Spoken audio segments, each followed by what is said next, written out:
Hey, everybody. Glad to be with you tonight. I hope you all had a great week. It is Friday night, and I am ready to chat with you all and talk about lots of important things, lots of developing news. Things are happening as we speak. Wow, what a wild time to live in. Let's talk. Spoken of the American century. I say that the century on which we are entering can be and must be the century of the common man. A radical redistribution of economic power. I mean, we know that racism is just a byproduct of capitalism. Everything would be all right if everything was put back in the hands of the people. We need a government that will make sure Americans are taken care of and organize the economy to serve the people, not the profits of a wealthy few. We now have the techniques and the resources to get rid of poverty. We got to start getting out there with the people. Get out of the movement and get to the masses. We need a government of action.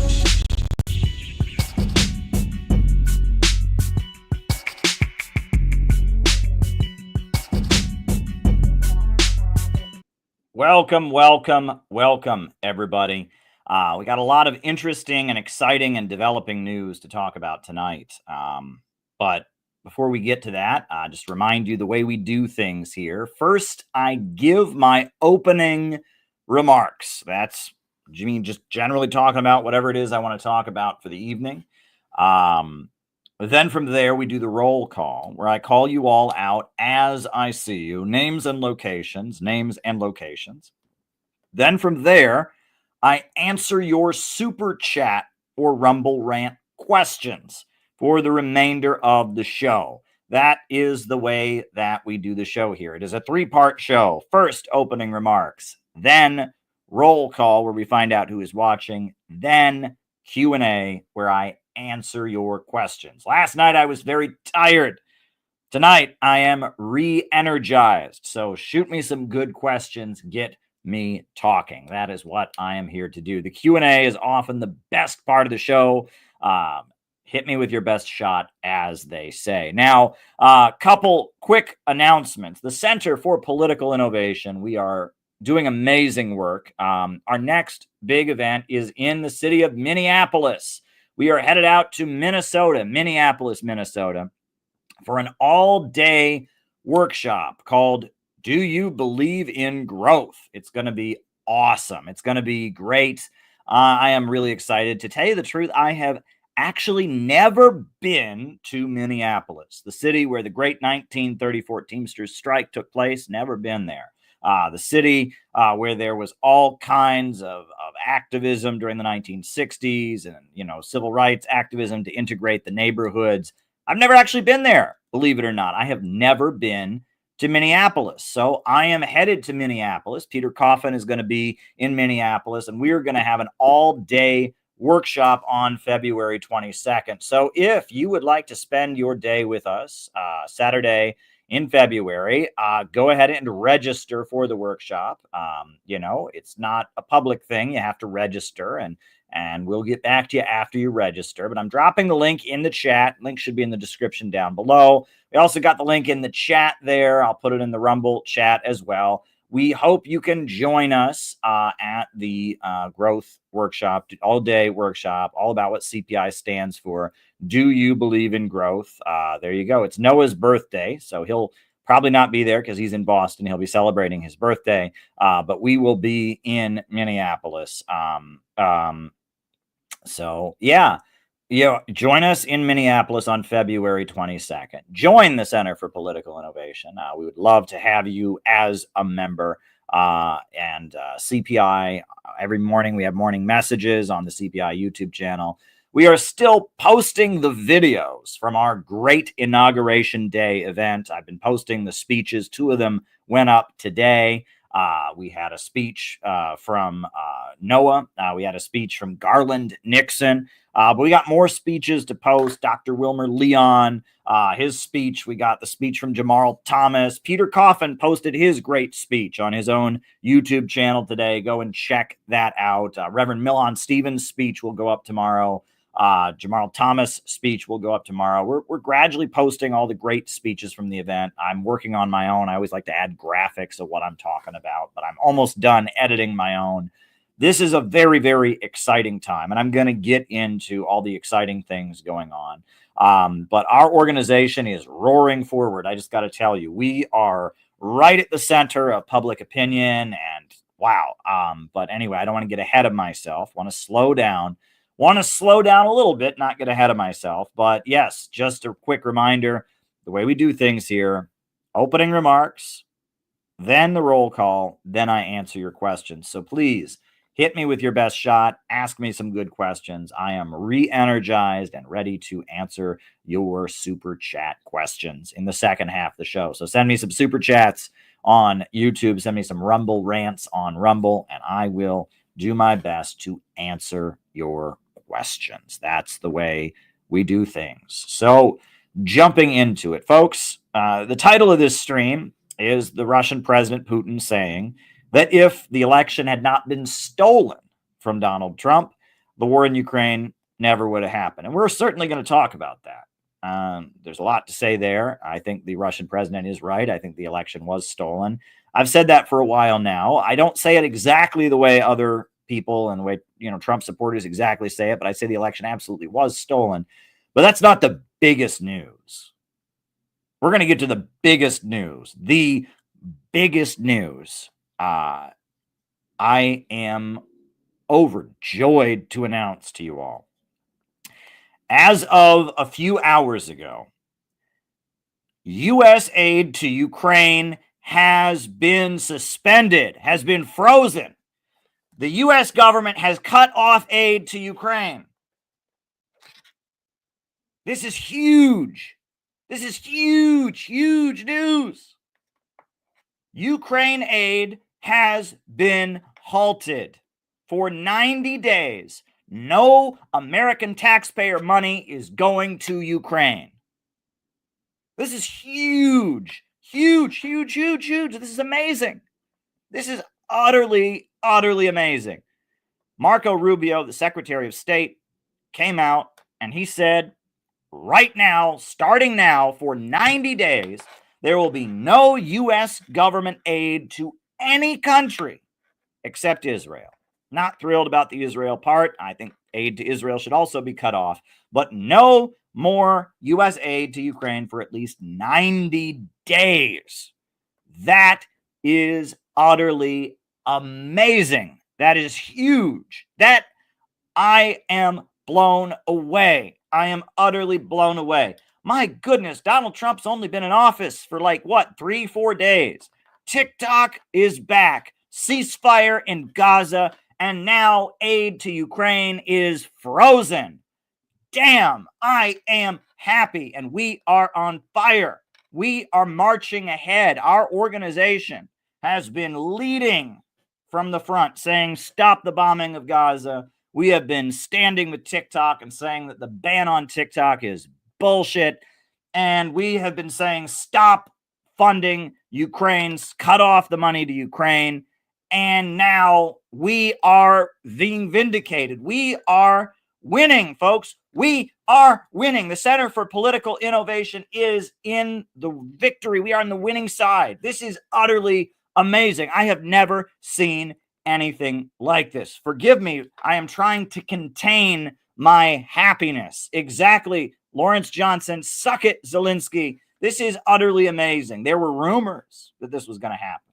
And they said it would make an exception for Ukraine and Israel. Well, Israel got the exception, but Ukraine did not get the exception. U.S. aid to Ukraine has been cut off for at least 90 days. This is amazing. This is huge. This is absolutely huge. This is amazing.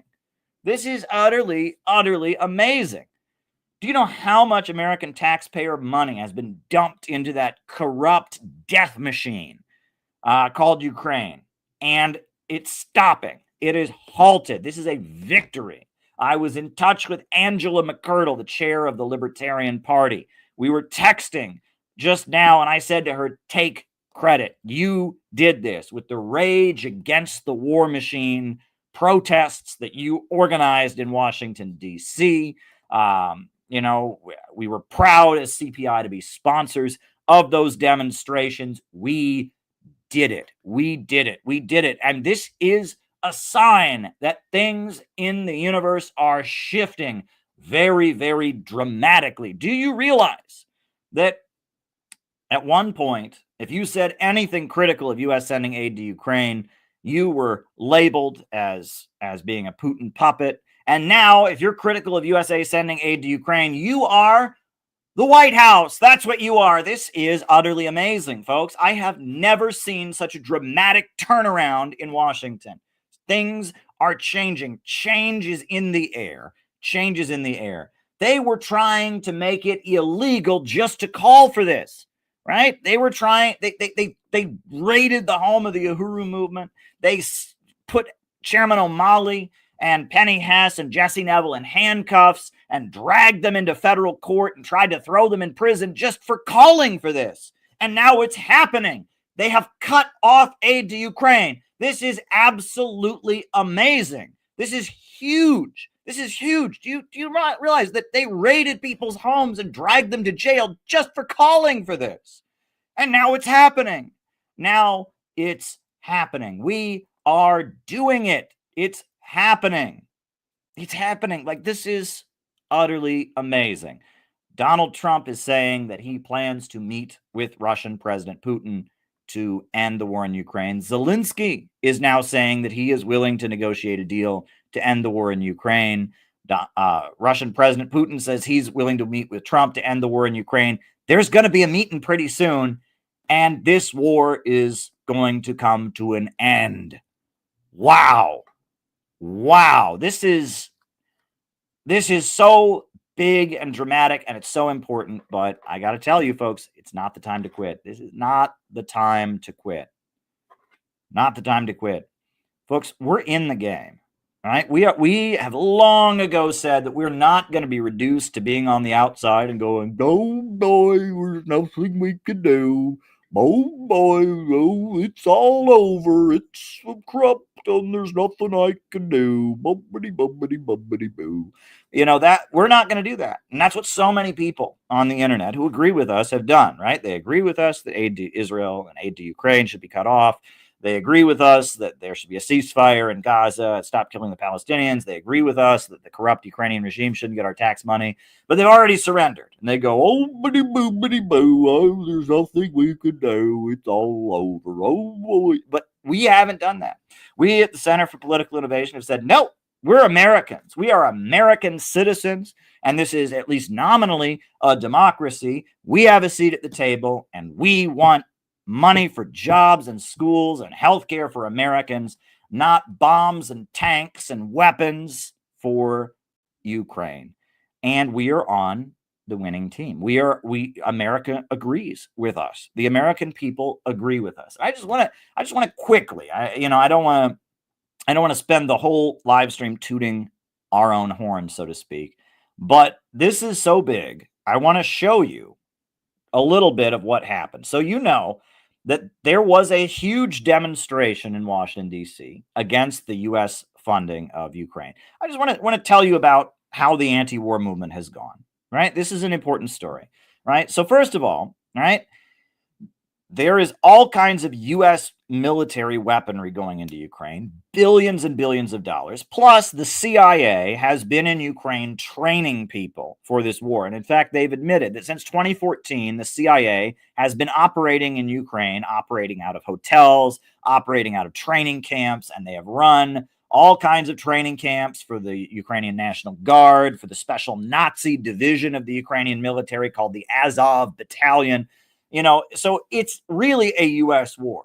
And a lot of people don't understand that. They say, well, look, we don't have soldiers in Ukraine, so it's not an American war. But it is an American war because we're giving them billions and billions of dollars of weapons, number one. On top of that, CIA guys have been in Ukraine since at least 2014, training the fighters in Ukraine. Plus, the American government has been facilitating the recruitment of people to Ukraine. This is wild. But you know that guy who tried to kill Donald Trump, Ryan Roth?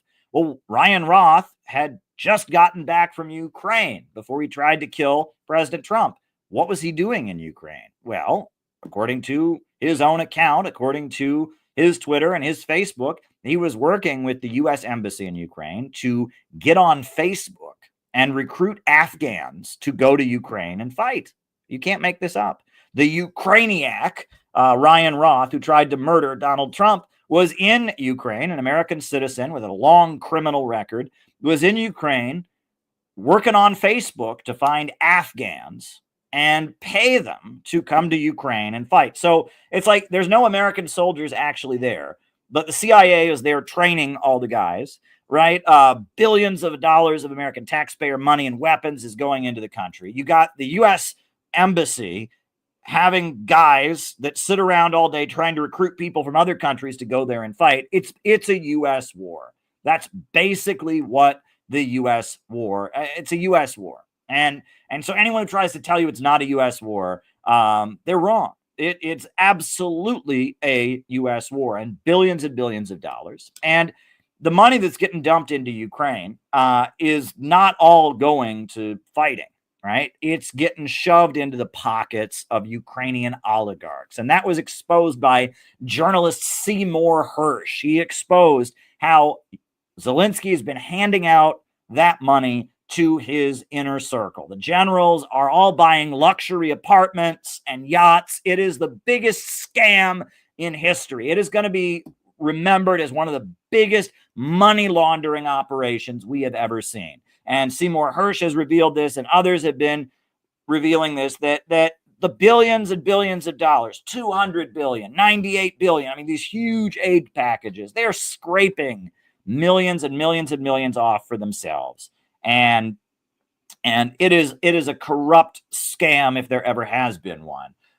Ukraine was listed by the New York Times as one of the most corrupt countries in the world, and they scrubbed that right after the war began. But when the Panama Papers came out listing corruption in countries, one of the countries they listed as the most corrupt was Ukraine, and they have been doing that. So Ukraine, notoriously corrupt, billions of our dollars piling into the country, and the population are dying. And the idea that the U.S. government is sending all this money to Ukraine because they care about Ukrainians is the most cynical, ridiculous lie I have ever heard. Russia didn't want this war to happen. Russia held off this war. They would have been totally justified in moving their military into Ukraine in 2014, when a fanatically anti-Russian government was installed in Ukraine. The Ukrainian government was violently overthrown in 2014 with the Euromaidan coup. Then a fanatically anti-Russian government was installed. At that point, Russia would have been totally justified to move in. When the people of Donbass declared independence, Russia would have been totally justified to roll in, but they didn't. In fact, they facilitated negotiations. It was called the Minsk Accords and the Minsk Agreement, where Ukraine sat down with the people in the eastern regions and with Russia, and they made a negotiated deal that they would start recognizing the rights of the people in the eastern regions. They would reintegrate the people in, and Ukraine didn't do it. And now they've admitted that the Accords, the Minsk Agreement, was just a ploy to buy time. And the whole time that Russia was like, okay, we signed the deal. When are things going to get better? And they weren't making things get better. The whole time the CIA was there training people, passing out guns, recruiting people from around the world. Neo-Nazis from all over the world have gone to Ukraine. That's a little known fact. White supremacists, white nationalists from all over the world were being recruited to go to Ukraine to form these anti-Russian fighting squads. It was absolutely outrageous. And Russia waited and they waited and they waited. Finally, they did go in. They had no choice. And as soon as they went in 2022, then the USA said, we just care so much about the Ukrainians. We got to stop this. Oh, and suddenly America cared about the Ukrainians. And it's almost like, you want to imagine that you had a friend who was not very strong, right? Not very physically strong, but was kind of out of it. Didn't realize how not very strong they were. And so there was a really, really big guy who was really, really tough. And you were always trying to trick your friend to get into a fight with that really, really strong guy. Is that because, would that be a way to care for your friend? No. Right? And the USA was egging Ukraine on, trying to get Ukraine into a war with Russia. And the results for Ukraine have been disastrous. They have lost an entire generation of young men. I mean, a whole generation of young men have had their bodies thrown into the meat grinder of war with Russia. Absolutely outrageous. Meanwhile, the bullets that they are using, this is, you can't make this up. So Ukraine is called the breadbasket of Europe. It's called the breadbasket of Europe because they have wheat fields there. They grow crops. They're an agricultural country. Well, the bullets that they're using in Ukraine have depleted uranium on them, which is a special metal. And when you shoot a depleted uranium bullet, dust goes into the air. And as a result, crops don't grow. Depleted uranium is poisonous. And so the USA has been sending all these bullets and weapons into Ukraine that have a depleted uranium, a chemical, a metal on them that basically causes crops not to grow. So at the same time that they're just throwing all kinds of Ukrainian lives onto the front lines to die in a fight with Russia, they're also giving them bullets that will put poison dust in the air to make sure their crops don't grow. But they care about Ukraine. Oh, they love Ukraine. They just care so much about Ukraine. After this war is over, right? I mean, even after this war is over, Ukraine is going to be completely wrecked. Their ability to grow crops is going to be completely fucked because of the depleted uranium bullets that the USA has given them. And I mean, the whole country is in a mess. Like, this is absolutely outrageous, but they care about Ukraine. Oh, they care so much about Ukraine. Zelensky apparently wanted a peace deal at the beginning of the war, and the British called it off. They said, no, this peace deal can't happen. You have to keep fighting. Let's remember that Zelensky was not the first president of Ukraine after the coup. In 2014, the new president of Ukraine was Petro Poroshenko. But then they had an election and they elected Zelensky. And Zelensky was elected on the Peace with Russia platform. His actual platform was that he was going to make peace with Russia. Well, Zelensky got elected and he found out he wasn't actually the president of Ukraine.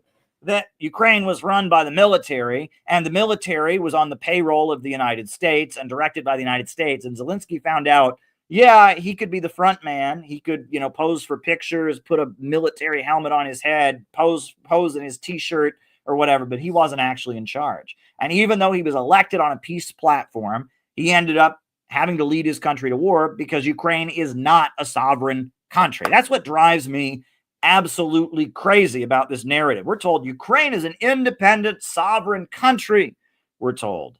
And Russia is trying to violate their sovereignty. Ukraine's sovereignty was lost in 2014.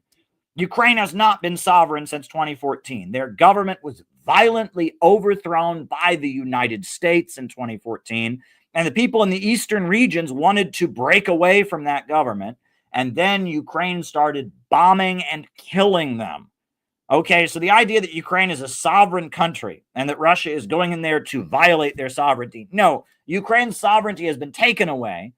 A government has been imposed on them, a government that is so odious and so hated by the people in Donbass that they declared independence from it. And then that government, armed and directed by the United States, has been so vicious, it started bombing and killing them. This is an image they won't let you ever see on American television.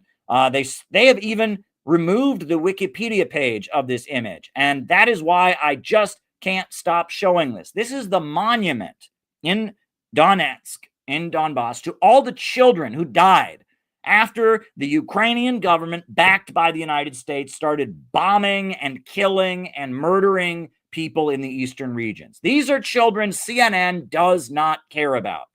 That, I don't know. They're always talking about, these lives matter, that lives matter. Well, why don't these children's lives matter? Why is it that we're supposed to be okay with the Ukrainian government murdering these people for 8 years straight? Since 2014, the Ukrainian government has been murdering these people, and it's been dragging them to court if they speak the Russian language. It's food blockaded them. But because they are aligned with Russia because they speak Russian in their homes, because they practice Orthodox Christianity, because they are proud of defeating the Nazis in World War II, and they haven't torn down the World War II memorials like they have in the western parts of Ukraine. Because of that, their lives don't matter. CNN never tells us any sob stories about these children who died. CNN never seems to care about these children. They've even taken the Wikipedia page down. They don't want you to know that this monument, the Alley of Angels, even exists.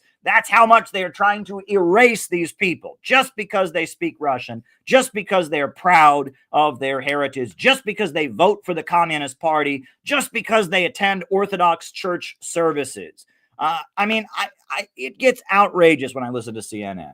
CNN would have you believe that Ukraine is a free country. It's a free country. Do you know how many political parties in Ukraine have been outlawed? Zelensky outlawed practically every single political party except his own. In 2014, when the government was overthrown, they outlawed the Communist Party, they outlawed the Socialist Party, the Progressive Socialist Party, but the Party of Regions, which was a conservative party based in the eastern regions, but they kept doing it. They have practically outlawed every opposition party in Ukraine that exists. It is a one-party state. Oh, and let me add, they don't have religious freedom there either. The Ukrainian Orthodox Church, which is, it's not the Russian Orthodox Church. This is the Ukrainian Orthodox Church, has been outlawed because it is considered to be too pro-Russian. And the priests have been persecuted and arrested.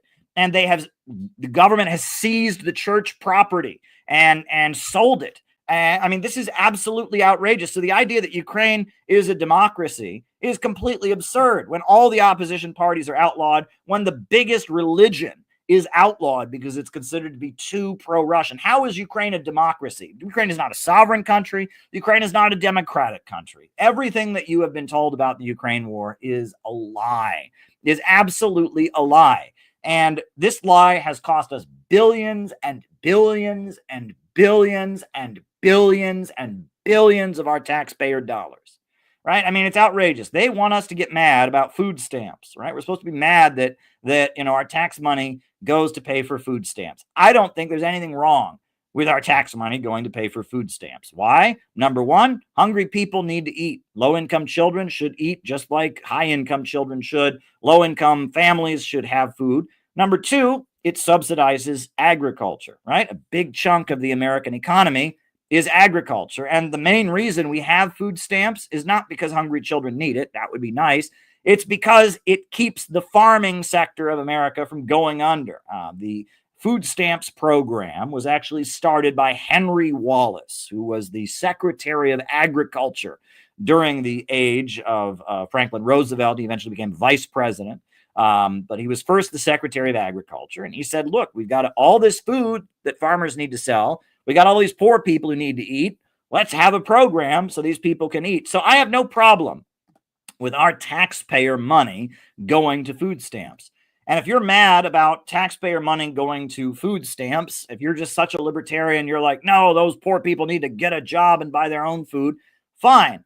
But you should be 10 times as mad about money going to line the pockets of Zelensky and corrupt Ukrainian oligarchs as you are about money going to feed hungry children in the Bronx or in the west side of Chicago. This is absolutely crazy what they're doing. It is theft of our taxpayer money to fund a war to kill, to destroy Ukraine, to destroy Ukrainian lives. Everything we've been told about this conflict is a lie. And we have been lied to. Ukraine is not a democracy. Ukraine does not have freedom. Ukraine is not a sovereign country. Ukraine is a country that has had its sovereignty violated by NATO and the United States. It is a country where you can't practice your religion if your religion says peace with Russia. It is a country where the opposition parties are illegal. It's a country where a corrupt oligarchy and then they tell us they're giving all this money because they want to help Ukraine. Well, you don't help Ukraine by... And I don't know if you've seen this. They are dragging every last man, every last teenage boy, every last old man is getting dragged off the street in Ukraine. And they have these patrols that go around looking for military-aged men and drag them into vans. You should see the videos that have come out of men just walking down the street, and then this van pulls up. Oh, he looks like he's old enough to be in the military, and they grab him and throw him in the van and force him to join the military. They are desperate for anyone to join their military at this point. Ukrainians have fled the country by the thousands and thousands and thousands. They passed a law that if you've left the country, if you're of military age and you left the country, you lose your property. And they have been seizing people's houses. If you fled from the country because you didn't want to fight in the war, the government of Ukraine has been seizing your house and seizing your property. It is absolutely crazy. It is absolutely crazy. And so the idea that prolonging this war is good for Ukraine is ridiculous. The idea that somehow, this billions of dollars is being given because they care about the Ukrainian people, that is outrageous. And this scam, it appears, is coming to an end. And that's what I'm so happy about. For at least the next 90 days, no more American taxpayer money is going to Ukraine. That is amazing. That is amazing. I hate paying taxes just like any of you. But at least for the next 90 days, I can know that whatever money is taken out of my paycheck or taken out of what I'm paying in taxes, that it won't be going to fund this destructive orgy of corruption and death taking place in Ukraine. This is a victory for the Rage Against the War Machine coalition. I actually want to just go over with you some of what we as CPI have done to try and raise this issue. So February 19th, 2023, there was a very big rally in Washington, D.C. So let's just talk anti-war movement inside baseball, right? And this is actually, it's funny. Everything is related on these streams, right?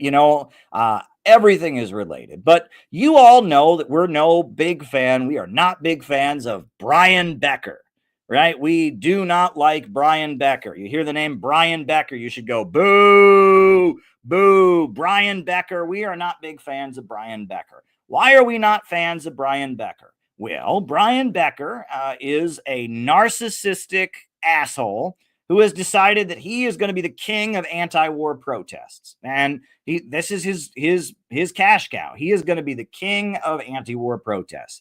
And it just so happens that Brian Becker is super woke, and he is all about the trans thing, and he is all about Black Lives Matter, and he hates Republicans. And after January 6th, he accused Trump supporters of sedition, and he said that the Democrats didn't go far enough in jailing and imprisoning Trump supporters. And he says that, he's not a supporter of the Democrats, but he is. Because when Donald Trump came to office in 2017, his people were out there protesting, and it turned into a riot in 2017. And when Donald Trump took office this time, he organized a protest, which you'll be hearing some more about later. A lot of, I don't want to give things away, but we have got some information for you. That's going to be a few, like next week, we'll start talking about that. But anyway, he organized big protests when Trump took office the first time, big protests when Trump took office the second time, and when Joe Biden took office, crickets, right? And Brian Becker has made it his mission to be the king of anti-war protests. He reserves the permits. I am not exaggerating. At one point, his organization, the Answer Coalition, which stands for Act Now to Stop War and End Racism, at one point they had permits for protests in downtown Washington, D.C. on the day of March 19th, which is the day that Iraq, was invaded in 2003. He had the permits in Washington, D.C. for March 19th reserved for 20 years in advance. I am not exaggerating. He filed a motion that he would have the permit for protests in Washington, D.C. for 20 years. It was absolutely ridiculous. And his game is he reserves the permit. And if you want to have the rally, you got to go through him to speak. And he gets to be king of the protest cage. And it's his stage. And he is the big leader. And he uses this to go around the world and hustle money from various people around the world that are anti-imperialist, right? And, and he's the king of the protest cage. And he lives a very comfortable life. And we're not big fans of Brian Becker. Well, you would think that with the USA pouring billions of dollars into this ugly war in Ukraine, the Answer Coalition would immediately call an anti-war protest. If you thought that, you would be wrong, because they didn't do anything. There was no anti-war protest. Crickets, crickets, crickets. No anti-war protest. None.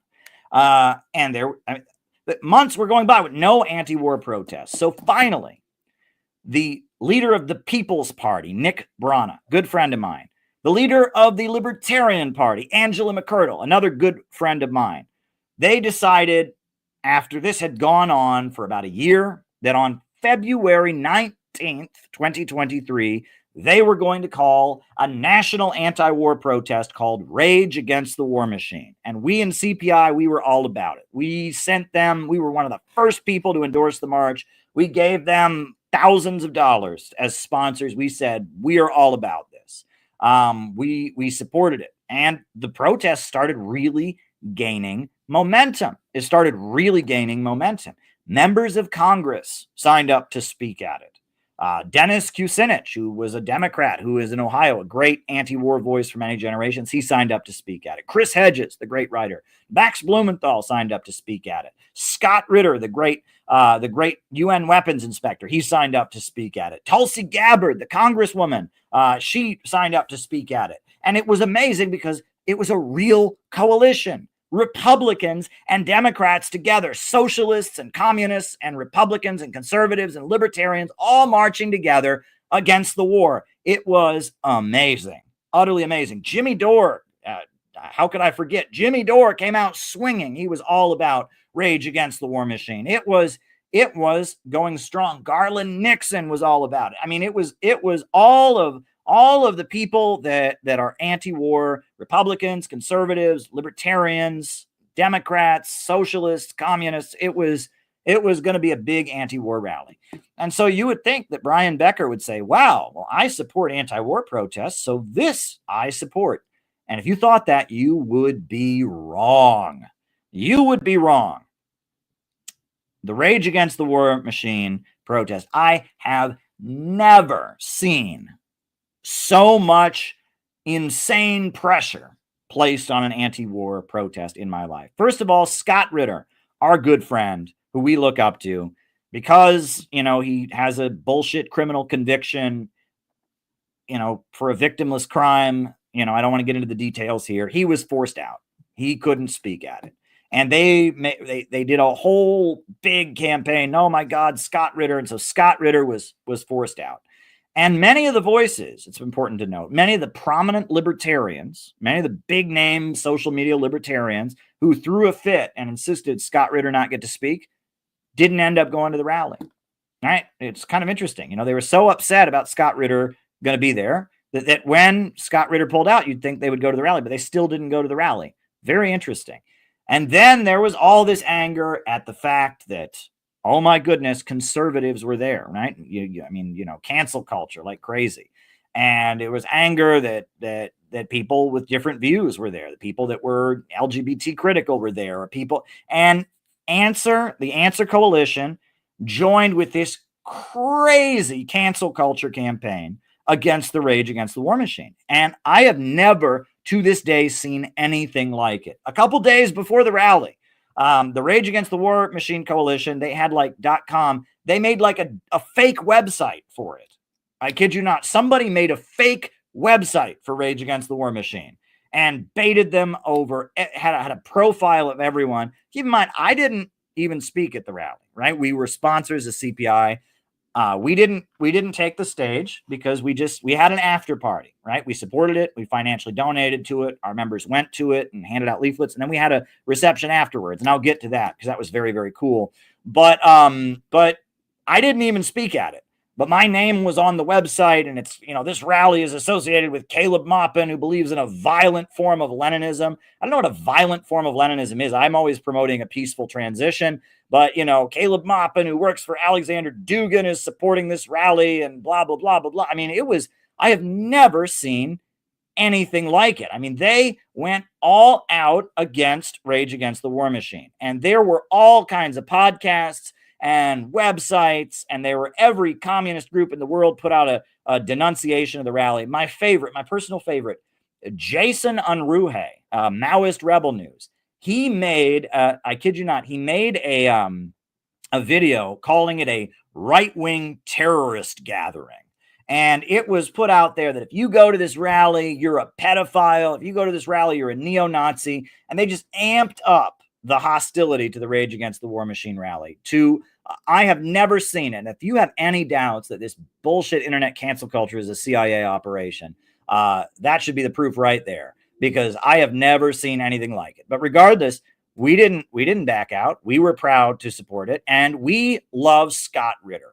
Scott Ritter is an American hero. Scott Ritter is just an amazing person that we look up to on many, many levels. And so we decided, if Scott's not going to be able to speak at the rally, we're going to give him a chance to speak. And we rented a hotel 3 blocks from the White House, and we had an event where Scott Ritter got to be the speaker. And that place was packed because the people at the rally all wanted to see Scott Ritter. They were all about Scott. And so it was amazing. And we filled up this auditorium with 200 people with a CPI banner, with everything. And when Scott was called up to speak, this is what happened. This is a hero. This is a hero right here.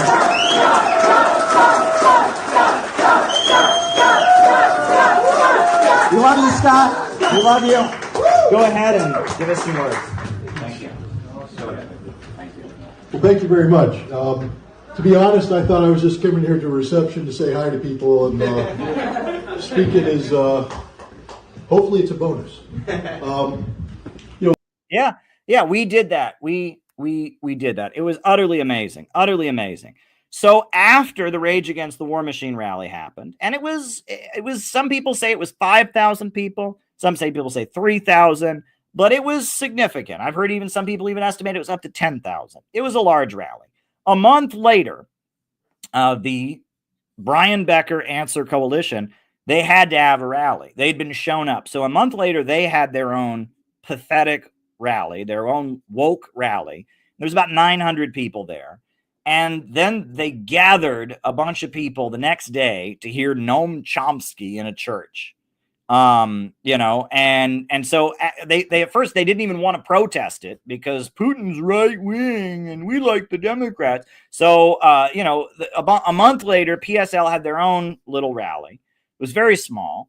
And then after their rally, everyone stayed in DC for their rally to meet in a church in Washington, DC, where they rolled out 85-year-old. How old is Noam Chomsky now? I mean, Noam Chomsky, is very old. How old is 91-year-old Noam Chomsky? So they rolled out Noam Chomsky, the great American linguist, and he began his speech by saying, "We are here to make clear that we don't like Vladimir Putin." And the whole audience full of woke idiots went, "Yay! We hate Putin! Yay!" And it was the stupidest thing I have ever seen. The stupidest thing I've ever seen. And it was like they wouldn't have even had a protest. Brian Becker wouldn't have even had a protest if it hadn't been for the Rage Against the War Machine. And he teamed up basically with the FBI and with the American government to smear and demonize and harass the protest, and he completely failed. And CPI, we were in the front line, and, Angela McCurdle was baited on CPI's participation. There's a communist group that participated in this rally. Oh my God. And she, to her credit, she defended us. Actually, I was really, really happy to see Angela, and afterwards, Angela even streamed with me. We had a 1-hour chat on this YouTube channel to talk about socialism and communism and where our beliefs line up and all that. It was really, really amazing. Angela has been canceled like you wouldn't believe. They've gone after her. And this is what you do. This is what you do when you see somebody being canceled, when you see somebody being smeared. You reach out to them and you say, if you're coming for them, I'm with them. Right. And so Angela, even though she doesn't agree with us about economics and a lot of things, she reached out. She was solid as a rock. She was solid as a rock. And she stood with us. Utterly amazing. Utterly amazing. What did we do a couple months later? I'll show you this, right? So a couple months later, I met with my good friend, Reverend Milhan Stevens, and he is a pastor in New York City. He actually just moved to Boston, but he was a pastor in New York City, and he agreed with me that we needed to do something for peace. And so he gathered together a number of different pastors, imams, and rabbis in New York City, and they convened a rally for peace at the United Nations. And so what we did is I called up the Libertarian Party, Irene from the Libertarian Party. I called up people from different organizations and the Green Party and some other groups. And we had a rally of our own, a small rally of our own. Phil was there. Shout out to Phil. We had like a rally of our own, Brian, the musician, and we had like a rally of our own in Union Square. And then we marched up to the United Nations to join the New York City Peace March put on by the ministers, put on by the churches that had been assembled by Reverend Milhan Stevens.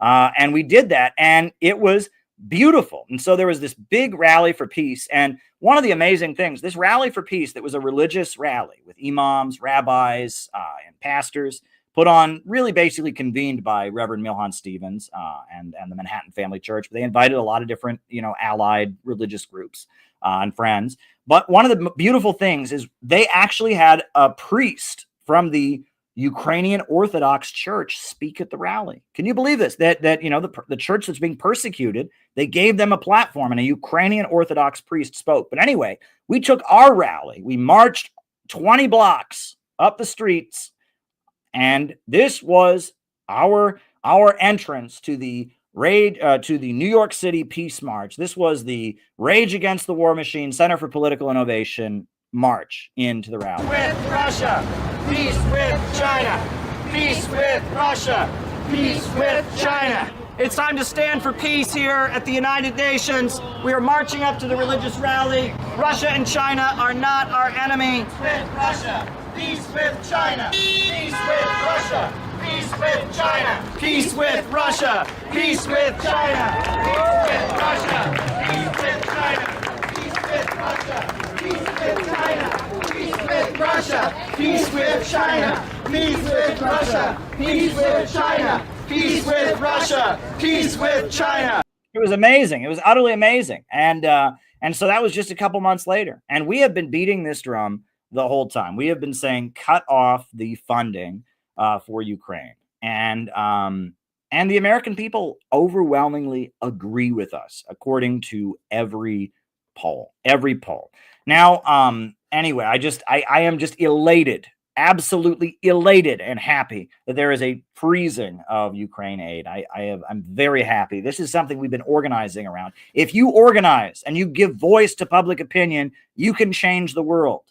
Do not allow yourself to be convinced you can't do anything to change the world. Now, I wanted to talk about this. This is another point that's interesting. So we all know there have been some big fires raging recently in Los Angeles. Well, it was pointed out by many people in the Trump camp and by many anti-war voices that it's kind of interesting that the fire department of Los Angeles doesn't have the equipment that it needs, because the Los Angeles Fire Department has given millions of dollars worth of equipment to Ukraine. That Samantha Power bragged about how the LA Fire Department gave all of its equipment to Ukraine. And this is openly talked about. And many people pointed out, wow, the LA Fire Department didn't have the people it needed. It didn't have the equipment it needed, and it didn't have the people it needed because it was trying to fulfill quotas with, diversity, equity, inclusion. And it was, but on top of that, they gave a bunch of their equipment to Ukraine. And there's all kinds of equipment they don't have because they gave it to Ukraine. Now, I want to show you this because this was widely pointed out, and it's true. But try to Google this. Try to Google this and look what you find when you Google this. And this makes me so angry. This shows you how deceptive the tech monopolies really can be. This is when you Google Ukraine fire equipment. This is what comes up. Hold on. Let me just pull up the screenshot for you. It shows you how dishonest certain forces can really be. But let me just show you. If you Google Ukraine fire equipment, look what comes up. Russia tries to use California fires to discredit Ukraine. And it makes it look like this is fake news. But actually read that NPR story. It says pro-Kremlin social media accounts have been spreading the baseless narrative that mansions in Ukraine belonging to Ukrainian officials. That's not what we're saying, right? And then below that says Zelensky offers firefighting help to Ukraine. That's not what we're talking about. I mean, Zelensky might have done that. Has nothing to do with that. Then we see Voice of America. Russia exploits wildfires in Los Angeles. Claim U.S. uses forced labor. That's not what we're talking about. It is a fact. It is an absolute fact that Ukraine had the fire equipment given to it by Los Angeles Fire Department. They dumped a lot of our fire equipment on Ukraine. And if you Google this fact, there's a bunch of things coming up that look like they're saying that's fake news, but it's actually true, right? This NPR story is about mansions. Something about mansions. Has nothing to do with it. Zelensky offering aid, that has nothing to do with it, right? Russia, the prison inmates or whatever, has nothing to do with it. It's true. But they have rigged the Google search to make it look like it's fake news. If you Google this, you'll get a bunch of headlines that make it sound like, oh, that's just fake news. We didn't give all our fire equipment to Ukraine. That's Russian propaganda. I plowed through 25 different articles about Russian propaganda. And if you read them, they don't debunk this. They don't actually debunk the truth. It is a fact that the U.S. government and the LA Fire Department gave billions and billions of dollars to Ukraine. That is a fact. It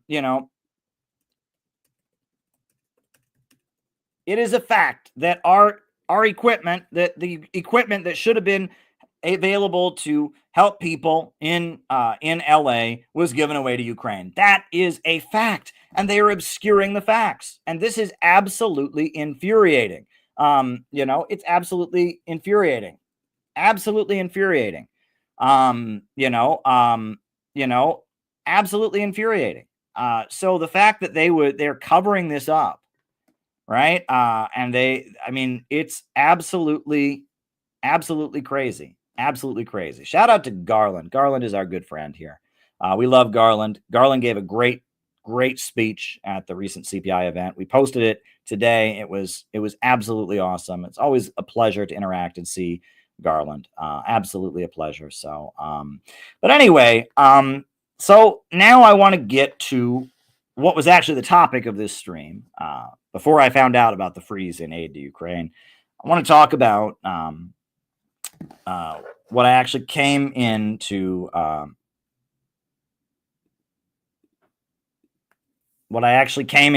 talk about. So, Russian President Vladimir Putin has said that if the election was not stolen from Donald Trump in 2020, that this war in Ukraine would never have happened. Now, Donald Trump has said the same thing many, many times. This war would never have happened if he had not left office after the 2020 election. And Russian President Putin has now said the same thing, that this war wouldn't have happened if Trump had remained in office. I agree with that. And I think that's a good point. And, it looks like the Russian president is saying that's true, and Trump is saying that's true. And I really want to ask liberals, so you want the war in Ukraine to happen? Because that's the whole narrative that we constantly get, is that Donald Trump is an agent of Russia. He's too friendly to Russia. He's colluding with the Russians. So you're saying you would rather have hundreds of thousands of people die in a war than have a president who's friendly with the Russians. I mean, it's like, there was a war in which hundreds of thousands of people have died. And we now know that war would not have happened if Trump had been in office. We know this, right? The Russian president is confirming this.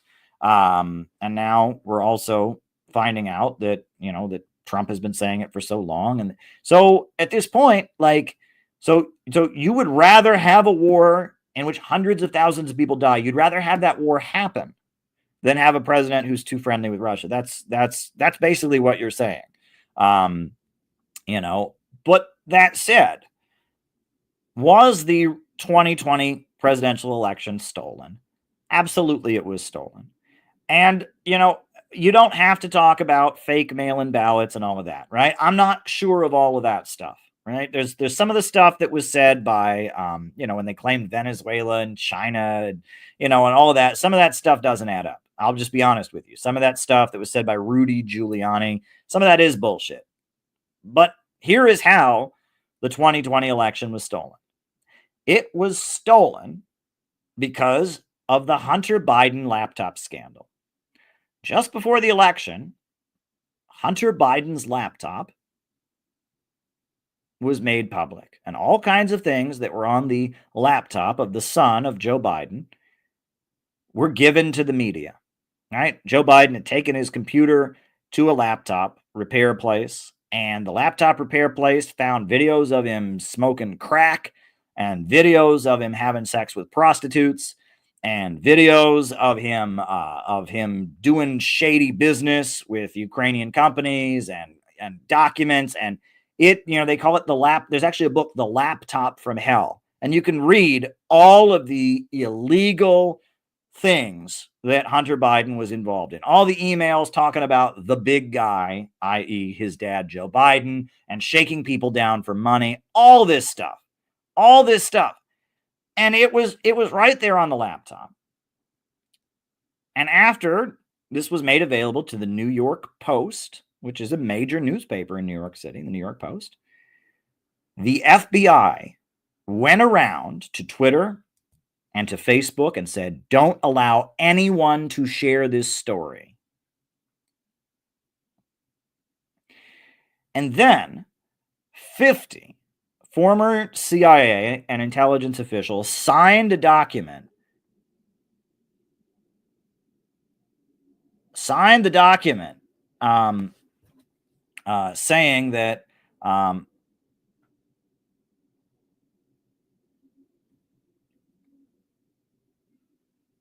signed a document saying that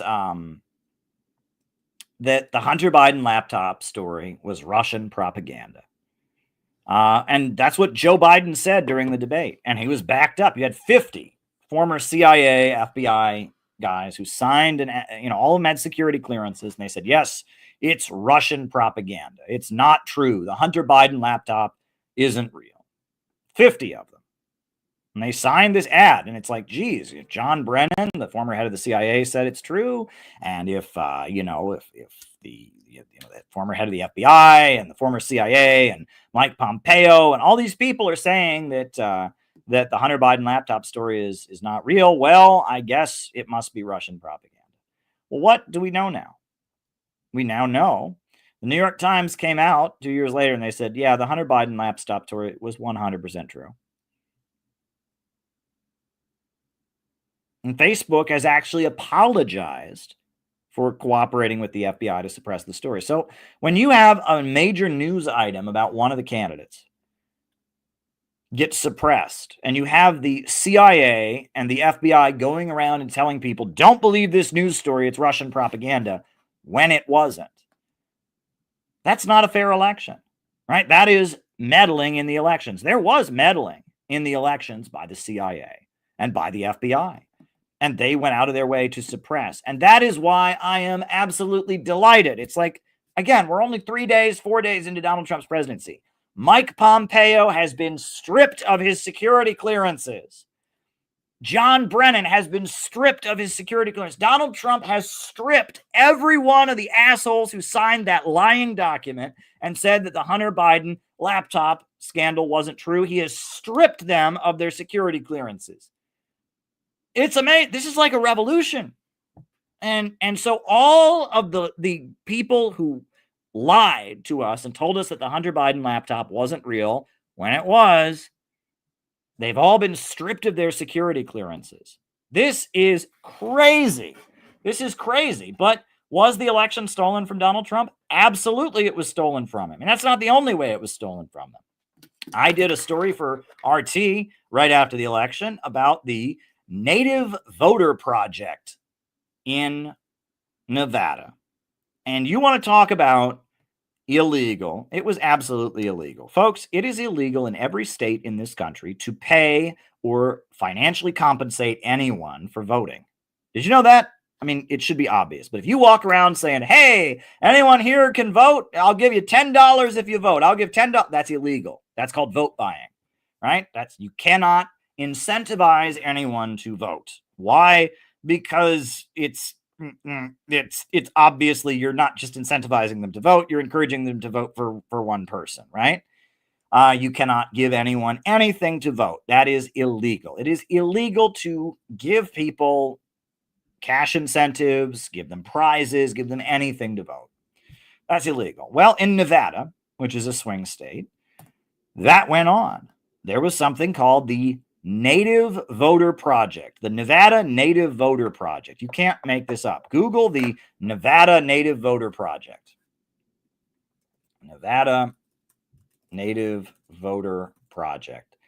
It was a special project set up by the Democrats in Nevada to encourage people to vote. And if you registered to vote, your name got entered in a drawing to get a $100 gift card, to get a new stereo, it was unbelievable. But here's the best part. Not only is it illegal to give people prizes if they vote, they didn't just give anybody. It was the Nevada Native Voter Project. So it was only people of one race. You can't make this up.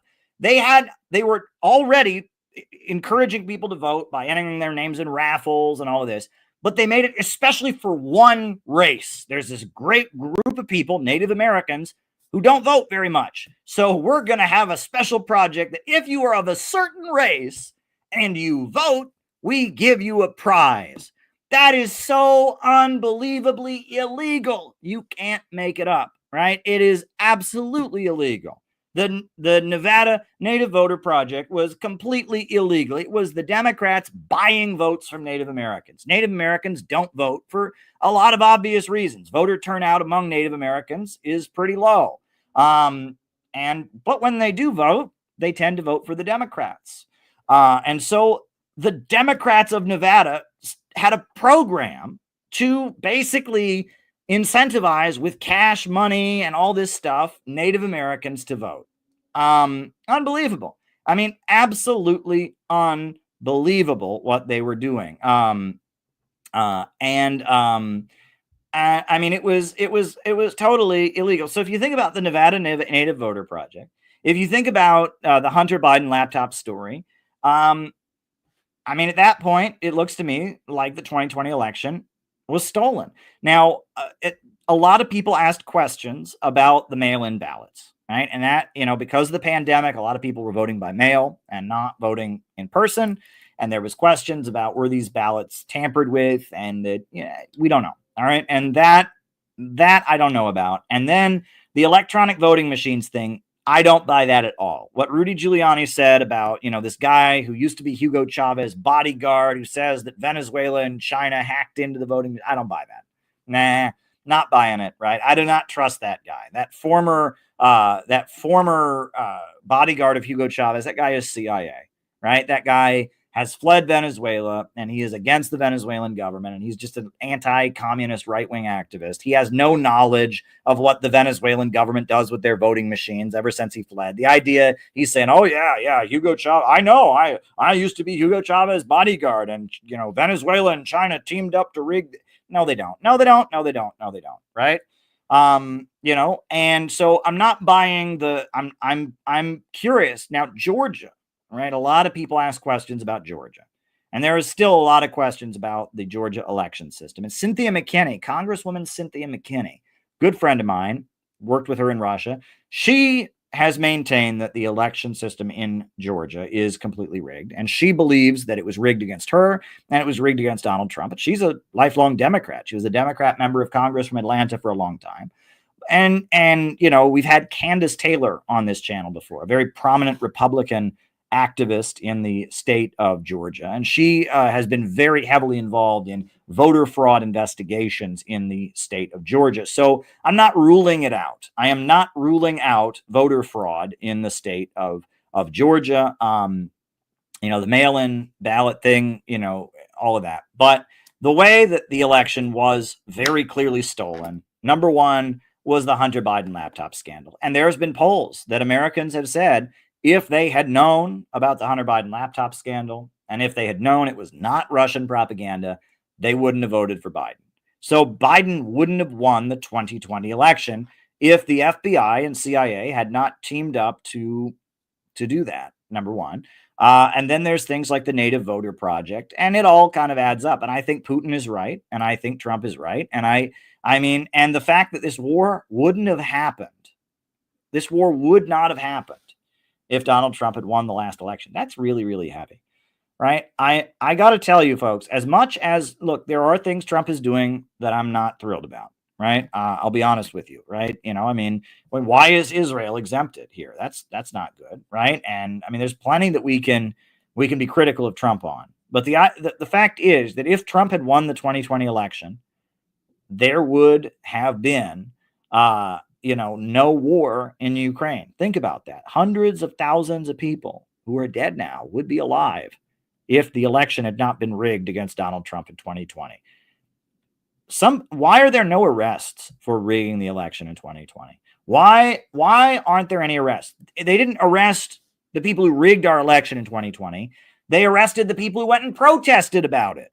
I mean, that's the crazy thing. Yeah, some people went into the Capitol and, took a dump in Nancy Pelosi's chair, and a bunch of rednecks ran around the Capitol, and one guy had buffalo horns on his head or whatever.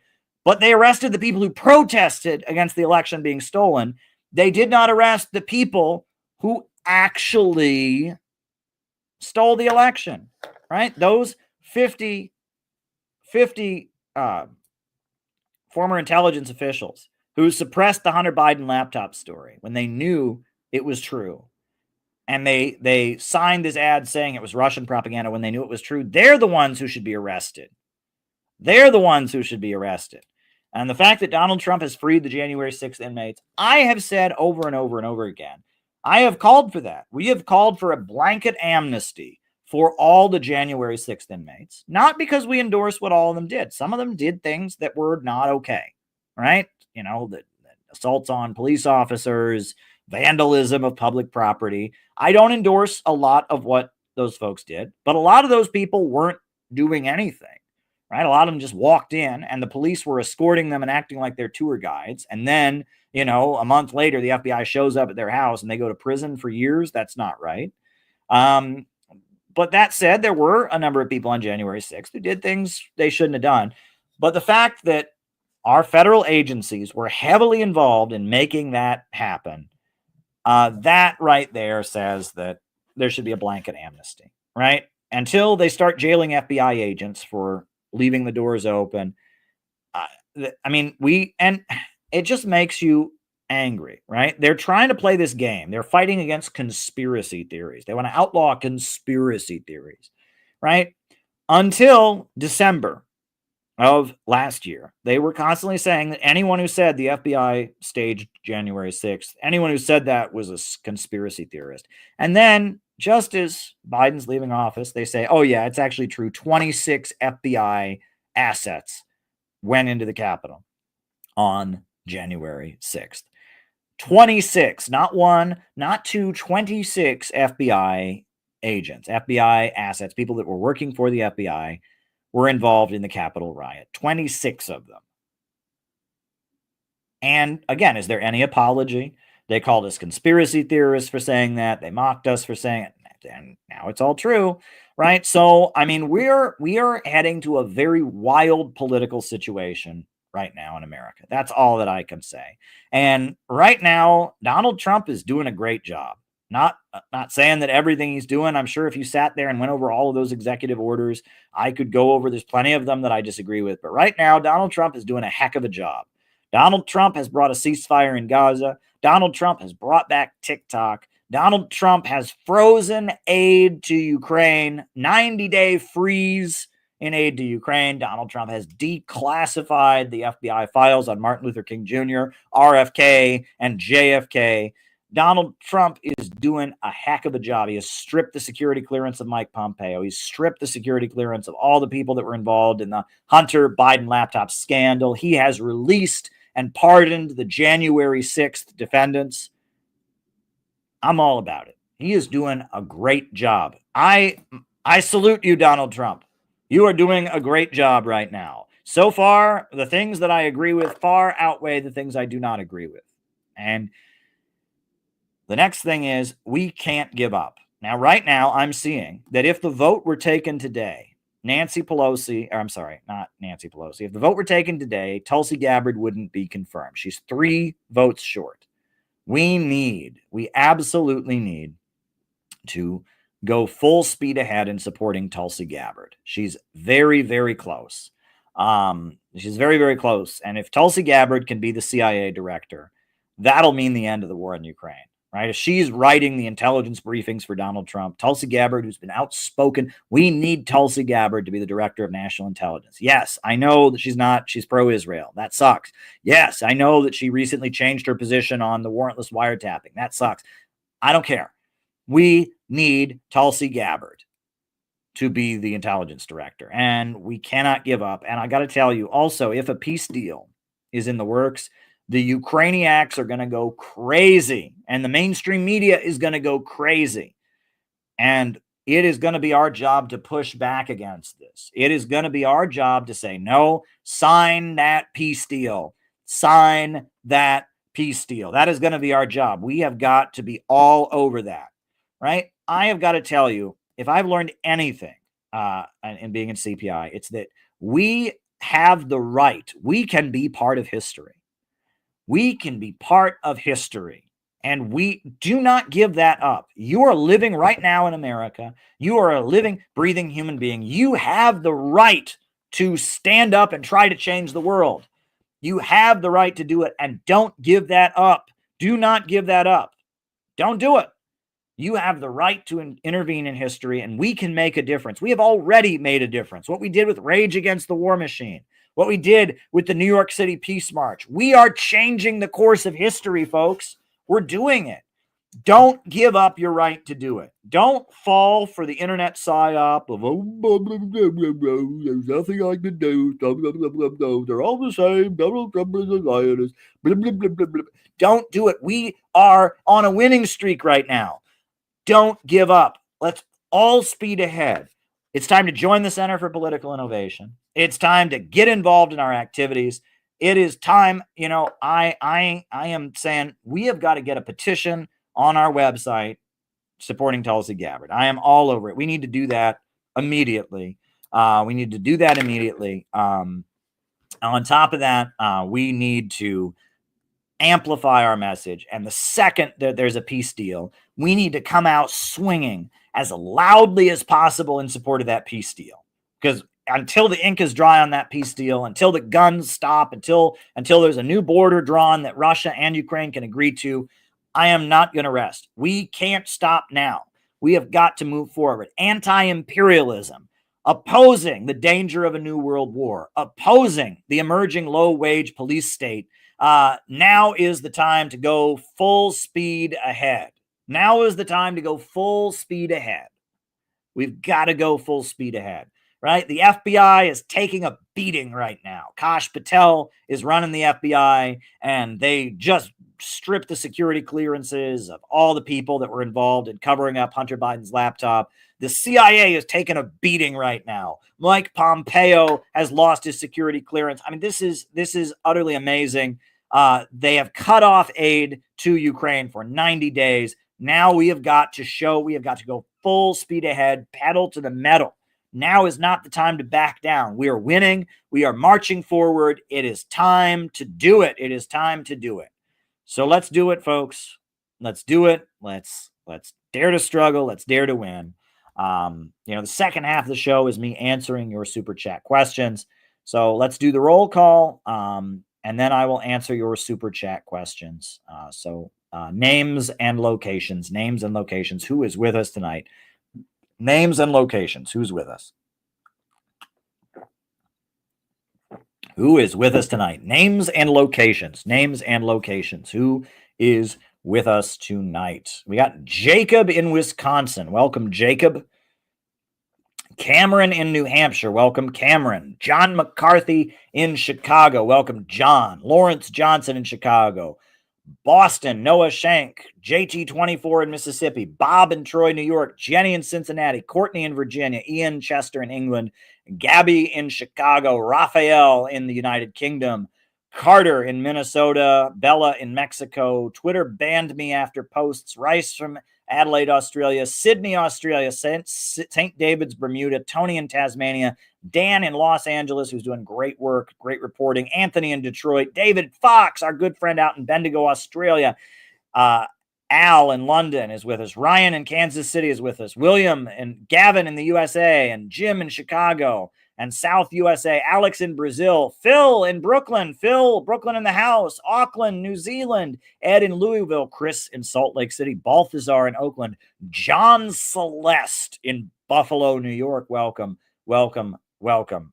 Yes, Putin has verified that Biden was an illegitimate president. And he was. I mean, he shouldn't have been president. Chris in Salt Lake City, Ed in Louisville. We are marching ahead, folks. Dare to struggle, dare to win. It is time to build a movement. It is time to build the movement that we so urgently need. It is time to build it.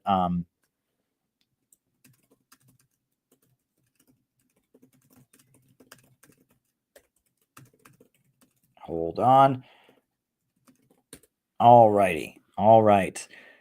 Alex and Susan in Montreal, Devin in West Virginia, Lexington, Kentucky, Randall Wilson, John Celeste in Buffalo, New York, Jack Dawkins in Arizona, Alex and Susan, Anonymous, the DMV of Maryland. Welcome, welcome, welcome, welcome, welcome, welcome. All right, folks, the second half of the show is me answering your super chat questions. That's what the second half of the show is. So please send some questions. Give me something to respond to in the second half of the show. That's what I'm here to do. That is what I am here to do. I thought now would be a good time to show our letter that we wrote to President Donald Trump, in case you haven't seen it. Herb Bryant, good to have you. But I really do need you all to send some questions. So I'm going to show our letter to President Trump because I'm really proud of it. It's a great, great letter that Peter Coffin edited. It's really, really, really well done. So we're going to put that letter on. And then after that, I will start answering questions. So please send questions. I really need you all to step up and send super chats and questions. So here we go. Here's our letter to Trump. All right. Official CNN projects that Donald Trump has been elected president. Donald Trump has won the state of Wisconsin, which means he is the winner of this race and will return to the White House. A sweeping and stunning victory, unlike any in our history. Donald Trump has won the presidency for a second time. Donald Trump, a convicted felon who survived 2 assassination attempts, making a remarkable comeback to become the next president of the United States. He's so evil! Nazi! Bring out the boat! It was a terrible night. Look what happened. Is this crazy? Dear President Donald Trump, we've all spent the last year being told Donald Trump can never win again. But as we went and spoke with regular voters, that's never been what they seem to think. As we predicted, you won. Because the system that dominates the world, the system these people live in, is in complete crisis.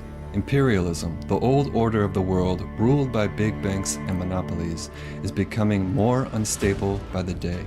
It is relentlessly driving working families' living standards down and pushing us towards new wars. Americans voted for you because you promised peace. You promised peace. You promised peace. They said, he will start a war. I'm not going to start a war. I'm going to stop wars. Americans voted for you because you promised swift government action to improve their lives. Together we can truly make America great again for all Americans. African American, Hispanic American, Asian American, Arab American, Muslim American. Success is going to bring us together. Americans voted for you because you promised to protect our freedoms. We want to have security. We want to have things be good, safe. I will not rest until we have delivered the strong, safe, and prosperous America that our children deserve and that you deserve. Americans voted for you because you promised to stand up to the rich and powerful. You promised to stand up to the rich and powerful. To the rich and the greedy. You promised to stand up to the rich and powerful. And put the people's needs first. And put our needs first. I want you to imagine how much better our future can be if we declare independence from the elites who led us from one financial and foreign policy disaster to another. While many exclusively focus on the negative realities of a political campaign, we remember your Quantum Leap speech, where you rolled out some extraordinary ideas for completely rebuilding this country. Past generations of Americans pursued big dreams and daring projects that once seemed absolutely impossible. They transformed American life with the interstate highway system, magnificent it was, and they launched a vast network of satellites into orbit all around the Earth. But today, our country has lost its boldness. Under my leadership, we will get it back in a very big way. Our objective will be a quantum leap in the American standard of living. We're writing this letter to let you know who we are. We are the Center for Political Innovation. The Center for Political Innovation. The Center for Political Innovation. We are the Center for Political The Center for Political We Innovation. are the Center for Political The Innovation. Center for Political The Innovation. Center for Political Innovation. We are the Center for Political Innovation. We're innovationist And anti-imperialist. We are patriotic Americans who want to see the power of Wall Street and London defeated. And a whole new America rebuilt on new foundations. We exposed Kamala Harris and how dangerous she was back in 2020 with a book called Kamala Harris and the Future of America. The book was on sale for 4 years without incident. Then the very day she became the nominee, on July 22nd, Amazon banned our book without explanation. They did not want people to hear the truth about her awful record. They did not want people to see how she was tied to the regime change apparatus and how she had been carefully groomed by the malevolent forces that ran the Hillary Clinton State Department. Amazon banned our book for 7 days. Banning our book backfired. Many thousands of copies sold from July to November as people hungered for the truth about the woman we called the most dangerous presidential candidate in history. We are proud to have spread the truth about Kamala Harris and who she really is. In the final month before the election, we were on the streets of New York City with a huge banner that said, "Only peace can make America great again." We highlighted what we consider to be your greatest moment in your first term as president when you offered a hand of friendship to North Korea. Our organization gives voice to what the overwhelming majority of Americans want. Jobs, schools, economic development, and, most of all, an end to all the wars. While many of your biggest supporters are tied to Israel, as a matter of basic human morality, you must stop the slaughter in Gaza. As the president, you will have the power to cut off the money. The $18 million of our tax money that goes into Israel every day is $18 million too much. You have the power to stand up to Netanyahu and the Israel lobby. And the overwhelming majority of your supporters will back you in doing so. You can end the war in Ukraine as well, as you have promised to do. Russia is ready to sit down with you and make a deal. You can lift the sanctions that are devaluing the US dollar. You can cut off the billions of dollars in tax money that has been dumped into death and destruction. There's an explosion of economic growth happening in Eurasia right now. China's Belt and Road Initiative, Russia's Eurasian Economic Union, the Shanghai Cooperation Organization, and BRICS are all full of new wealth being generated as people rise out of poverty with electrification, railway, and new living conditions. America can get in on the action, and you can create a legacy of growth and prosperity by pushing to make it happen. That money and technological progress doesn't need to be for everyone but us.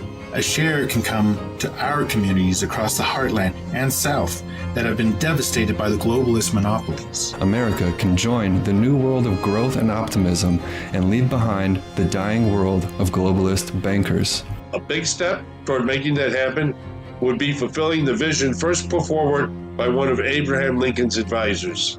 Build the Peace Bridge, connecting Alaska to the Russian Far East. Building that bridge over the Bering Strait would create millions of jobs and connect the United States to the wave of economic expansion happening in that region. You also have the power to step in and protect Americans from the deep state. You can make Facebook, YouTube, and other social media outlets stop censoring Americans who speak up. You can free Ross Ulbricht. You can free Leonard Peltier. We have paid particular attention to the Uhuru Three, Penny Hess, Jesse Neville, and Omali Yeshitela. Tucker Carlson highlighted their case in his program. As part of the liberal Russia, Russia, Russia hysteria, they got charged with being foreign agents for their work building economic development among black people in Florida and Missouri. You can pardon them for the absurd conspiracy conviction they received after being acquitted of the primary charge of being Russian agents. You can repeal the absurd Foreign Agents Registration Act, a vaguely worded law used to prosecute those who want change U.S. foreign policy or do business overseas. We know you can't do this alone.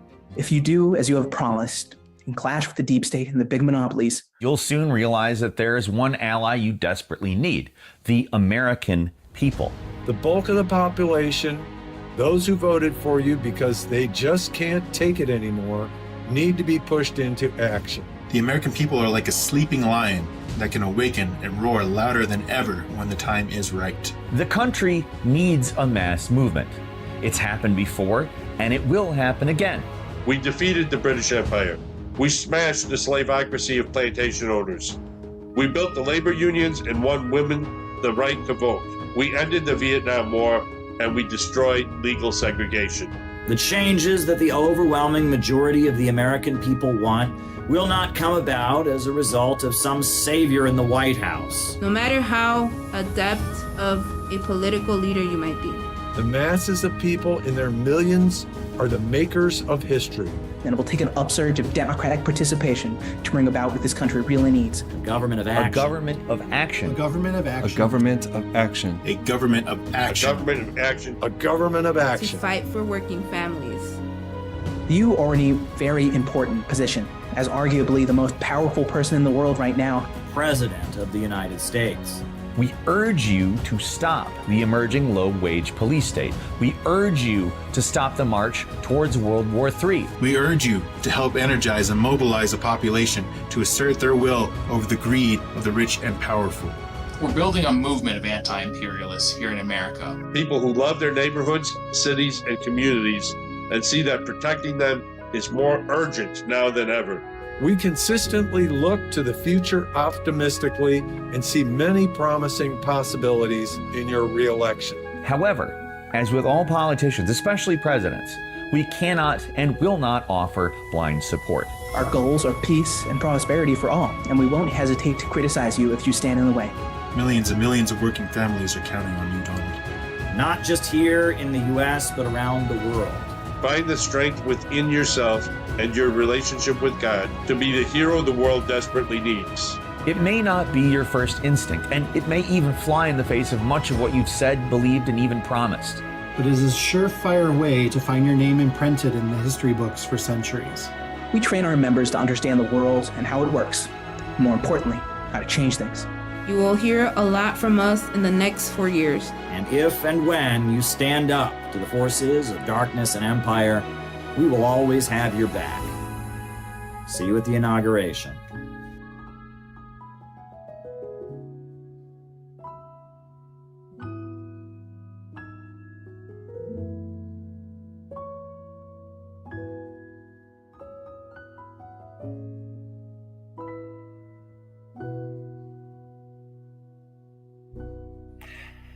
All right, folks. So now, I hope you liked that letter. Please share that letter if you have a chance. Because it was. I hope Donald Trump sees it. It was a very, very important letter. Yeah. No, I'm really, really glad we are really, really the cutting edge right now. CPI, and I mean we are like leading a real movement that is really winning and really changing the country. I mean, I'm blown away by, and that's what Noah said in his remarks. Let's put Noah's. Can I get Noah's remarks to come on? I think I might be able to. It might be too big of a file. Let's see if I can get this video to work. A little over, and that's fine because we came all the way from around the country, and we have to go a little late tonight. I'm not heading back to New York. My Airbnb I don't have to check out till 10 tomorrow morning. So hey. But next we're going to hear an activist report because Noah was holding this banner for many hours in the freezing cold that morning. And Noah is a very hardworking guy. He's a bodybuilder, so he's strong enough because he can do it. And he's a postal worker, so he's had many arguments, so he knows how to do it. So, you know what? Life still let it behind. After this, I think Penny's gonna read us a poem, right? No. Sorry. Yeah. So, anytime we go to like one of these events where we're talking to Trump supporters, and I guess it's because like I live in like a pretty liberal like Northeast city, I'm like always shocked at the response we get. Like it's really, really surprising to me because we're all told like, oh, Trump supporters are all like evil, racist monsters who have never had independent thought in their life. And we had like such support. Like everybody was buying what we were selling, it felt like. We had a guy come up to us, and this was like, I don't know why it was shocking to me, but it was. He came up to us and he said, I really like what you're saying, and what makes me so happy about the fact that we elected Trump is that we just got a ceasefire in Gaza. I never expected to hear that because, we've been told that like Trump is the Israel president or whatever. We were getting like retweeted by huge conservative accounts on Twitter. They were filming us, they were cheering us. So many people were paying attention to us that even like mainstream media was coming up to interview us, take pictures of us. I think even the Washington Post took a picture, and hopefully they posted it. Like it got to the point where like there was a NATO official was giving like an interview to like one of the MSM outlets like nearby. And some of the passers-by, they were like egging us on. They were like, yo, there's a NATO official over there. Start yelling into the megaphone about how NATO's a standard. So, I guess I was shocked by it, but I really shouldn't have been.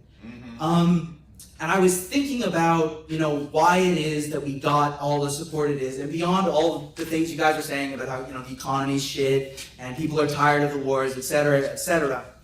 And, to understand, like, why it is that so many of these people are so supportive of what we're selling, I got to tell a little story, I'm sorry. That story is about Horace Greeley and Abraham Lincoln and their relationship. Right, so why was it that Abraham Lincoln was able to act like a Bonapartist, and why was he able to defeat slavery? That's very simple. It's because there was a class of people, they were called the Free Soilers. And the Free Soilers were opposed to slavery. Why were they opposed to slavery? Was it because everybody just woke up one morning and decided that slavery is wrong? That would have been nice, but that's not what happened, right? The Free Soilers were opposed to slavery because they owned their own farms, and they had to compete with, farms that had free labor, and that really fostered a lot of resentment in them. And Horace Greeley, he ran the Republican Party newspaper in New York City. It was called the New York Tribune, and Karl Marx wrote for it. And he was really the voice of the Free Soiler in America. He spoke to the Free Soiler in America, and he had a phrase that he would use. It was like his catchphrase. And it was, go west, young man, and grow up with the country. And the more I thought about it, the more I thought, Trump is a lot like Lincoln, and what we're saying is a lot like what Horace Greeley was saying. Because what Horace Greeley was really saying was like, right now, the reason that the slaveholders have such disproportionate power in this country is because they're holding back development. And by going out to the West and doing settlements, by holding these settlements, what you can do is you can gradually diminish their power over the country. And when you do that, they won't have power anymore. And a big reason why Trump is so popular, especially among young men, is because of sort of hustle culture and the gig economy. So you have a whole class of young men in this country who they don't have traditional jobs. They work for Uber, or they DoorDash, or they're a middleman for Amazon, and they have to spend all their lives thinking about how they're going to make a buck, how they're going to sell this or sell that, how they can scrape by. And they have a lot of resentment about the fact that they're being held back. And we're saying, go west, young man. We're going to go so far west, we're going to go past Alaska. We're going to go past Alaska, and we're going to go to the west. We're going to go west, young man.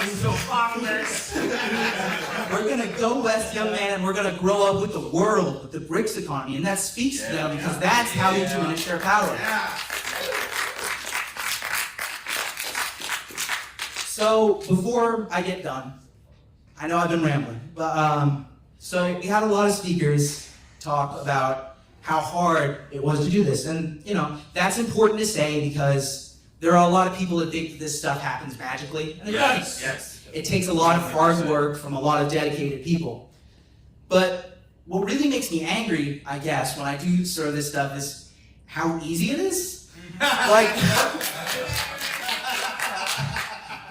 we had 10 people, we walked down the street with a sign, and we have like mainstream media covering us, everybody supporting us.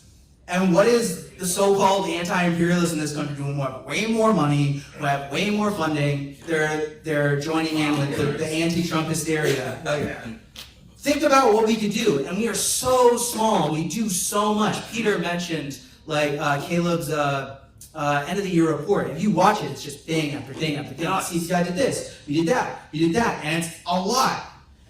We do so much, and we're able to enact change. We went to Madison Square Garden. The New Yorker was covering us. If we're so small, we can do that much. That should make you feel really, really powerful. Yeah. Amen. So, people at home who are watching this, I really hope that you can join CPI because it's not cheap to do stuff like this, and obviously that's helpful, but also it's an amazing way to empower yourself, to feel a sense of community, and to really feel like you're changing the world, and we are changing the world. Yes.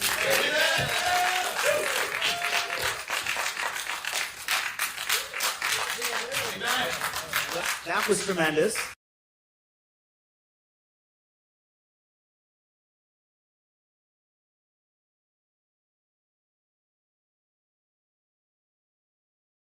All righty.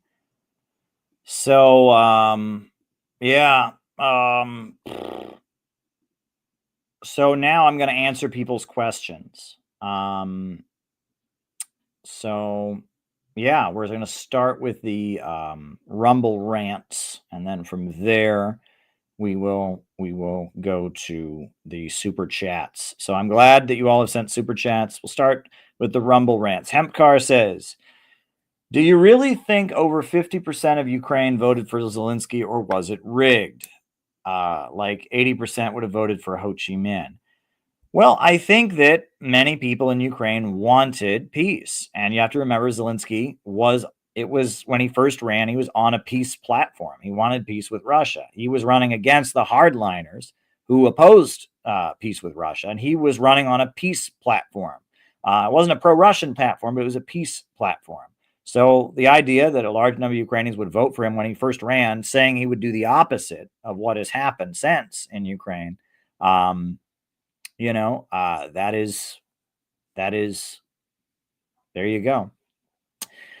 Mikhail Balkan syndrome, how Fallujah is worse than Hiroshima due to depleted uranium munitions.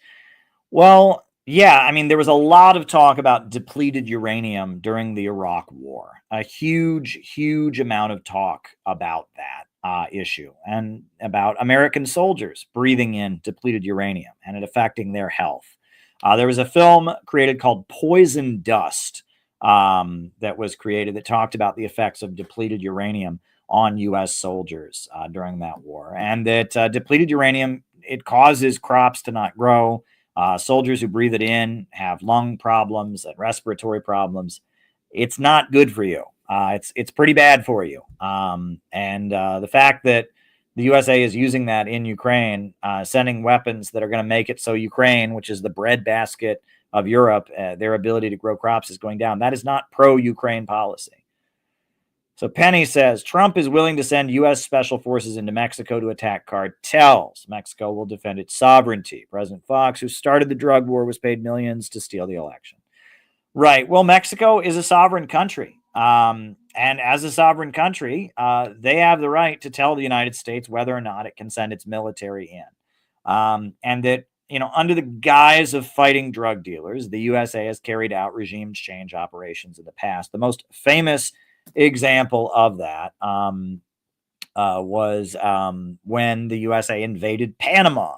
in 1990, I think it was 1990 or 1991, the USA overthrew the Panamanian government because the president, Manuel Noriega, was an anti-communist military dictator who was kind of a Bonapartist, and he was constructing and building, and he moved in an anti-imperialist direction. First, the USA used him to crush the communists, but then he started actually moving in an anti-imperialist direction. So George Bush Sr., George H. Herbert Walker Bush, invaded Panama, and he used drugs. He said, well, there's drug gangs there. He used that as an excuse to do it. So, yeah, I see your concern, and I am opposed to U.S. military intervention in Mexico. I'm absolutely opposed to it.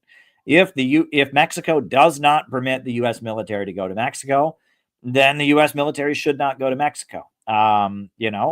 If the Mexican government and the U.S. government cooperate against the drug cartels, that's one thing. But if the USA sends troops to Mexico and violates Mexico's sovereignty, that's not okay.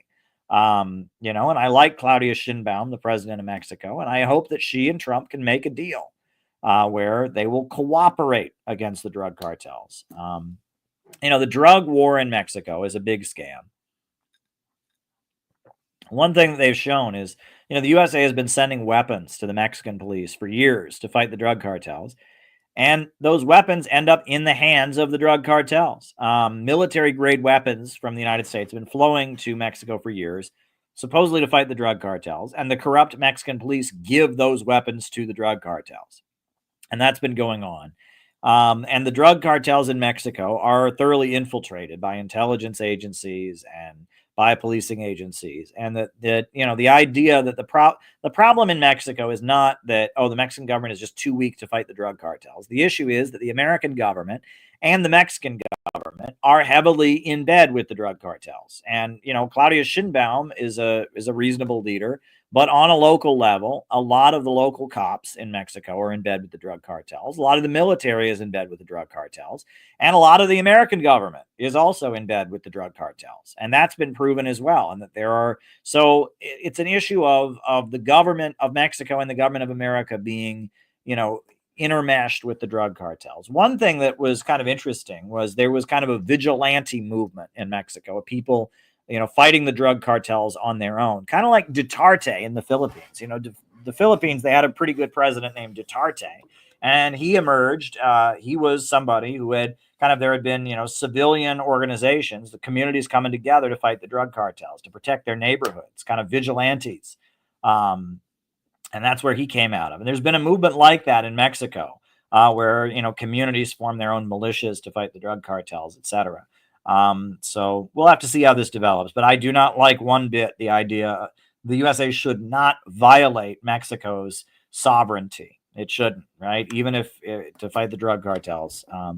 Let's hope that Trump is just threatening to do this in the name of, making a tough deal. I would be opposed to it. I would say that it is not correct. The USA should not violate Mexico's territorial integrity.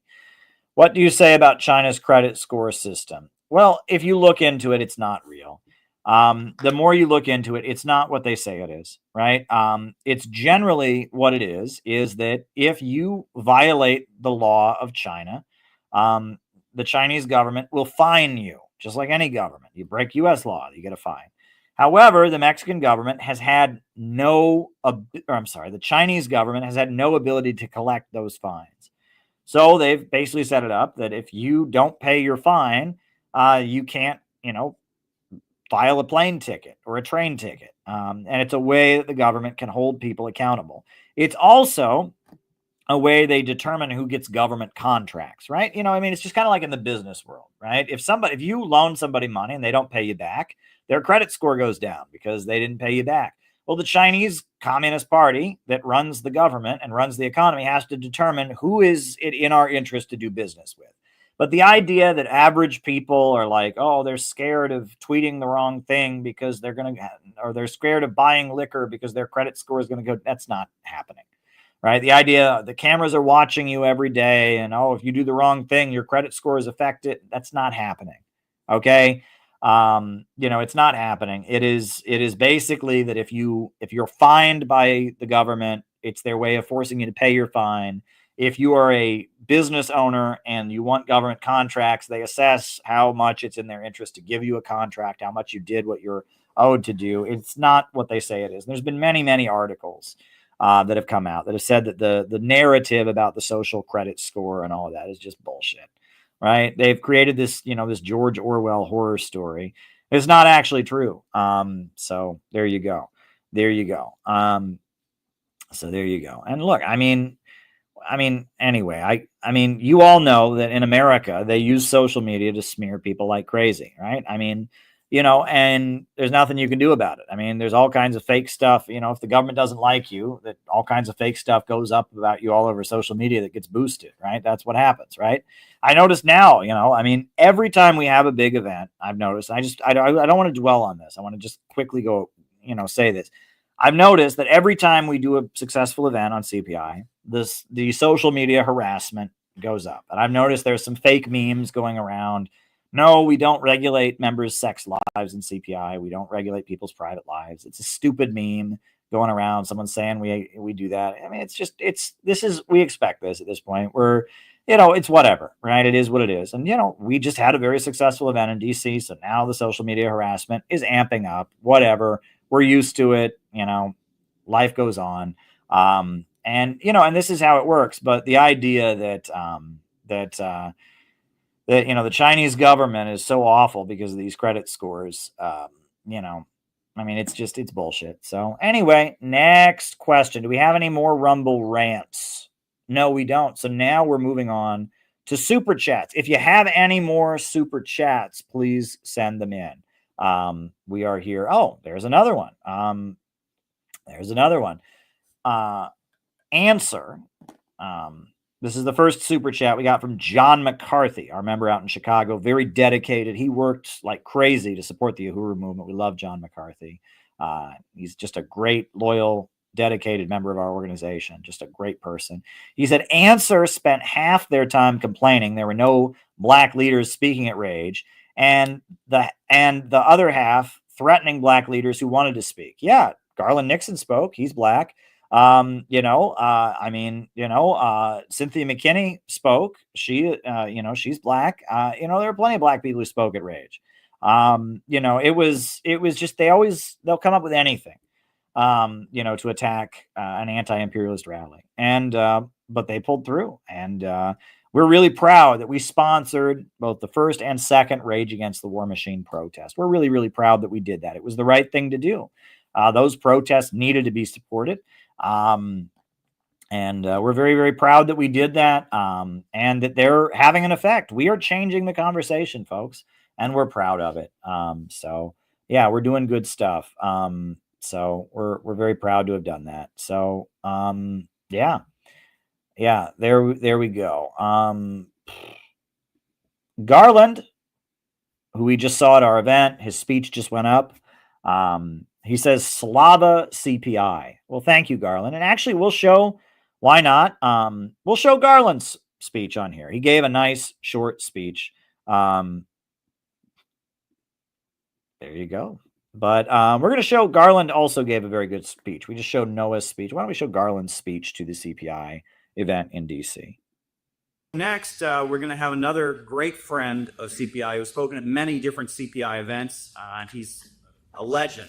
This is Garland Nixon. So welcome, Garland. I couldn't give any further introduction to these guys. All right. Thank you. I see you're looking to build a peace bridge to Russia. So Sarah Palin will be happy, I guess. You can see Russia. Trying to cross the bridge from Wasilla. It's interesting times now, crazy times where it really, to be frank, I know about everybody else here. I've lost a lot of sleep the last couple of years. Many a night I've gone to bed and thought, we're done. It's nuclear war. I kind of like, okay, they're going to finally attack them. So I'm like, well, I guess that's pretty much it. Right? Literally, a lot of people thought we were done. And so I believe, as Frederick Douglass said, and it was paraphrased afterwards by Abraham Lincoln. And what he said was, and I paraphrase it, I wasn't there, but this is kind of what was said, I will join any man for good and no man for evil. So we got 4 years.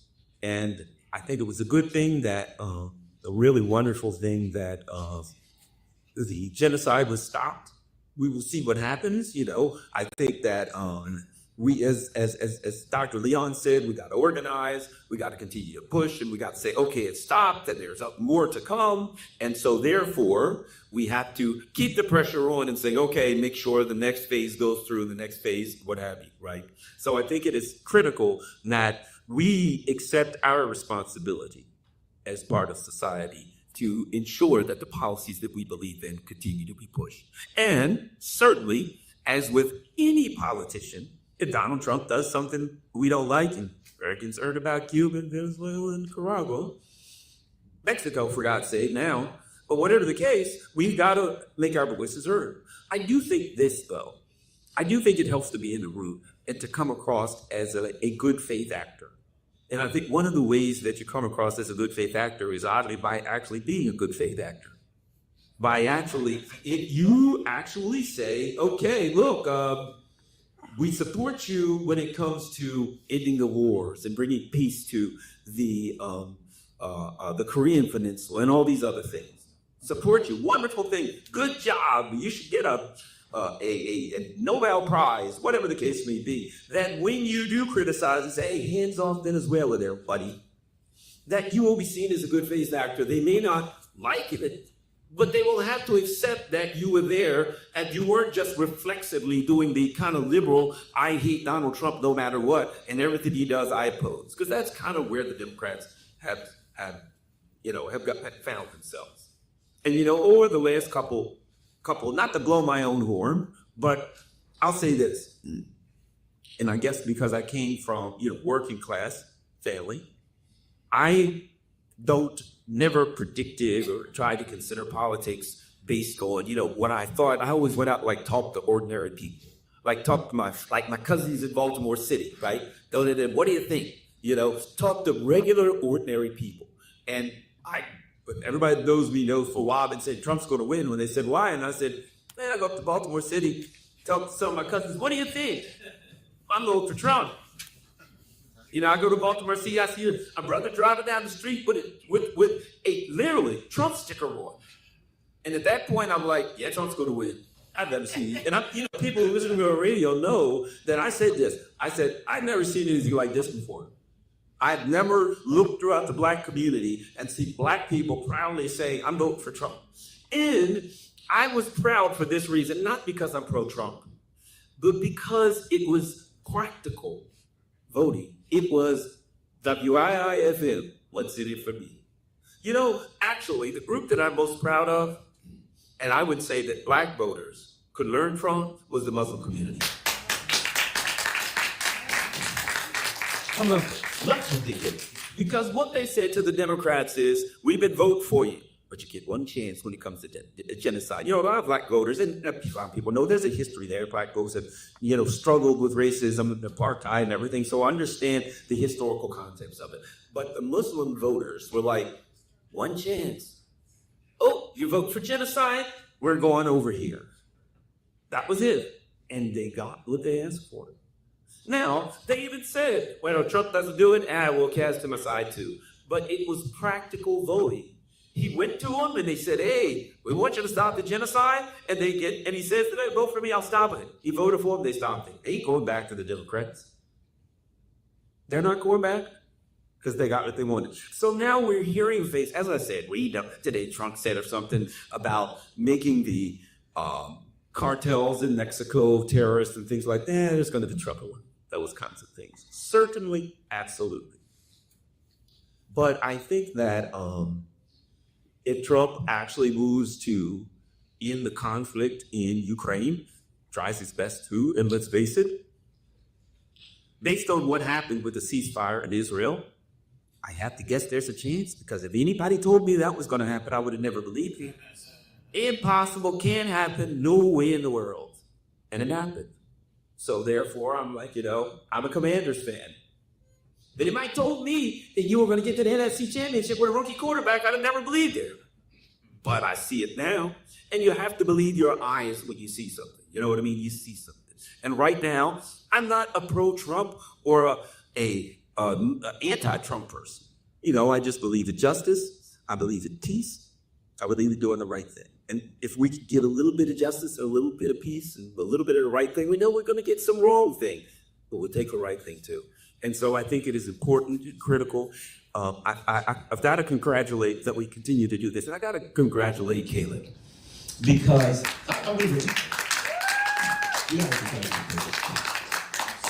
because he was out ahead of this thing. He was so far out ahead of this thing.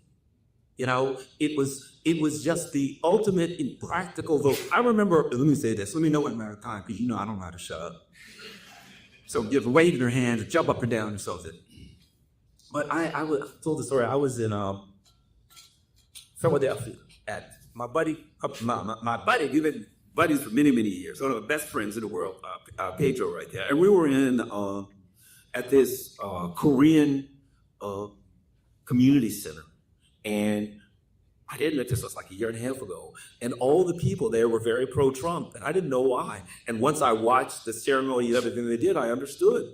It was practical. It was like the Muslim Brothers. They said, hey, you want to bring peace to our homeland? Women to support them.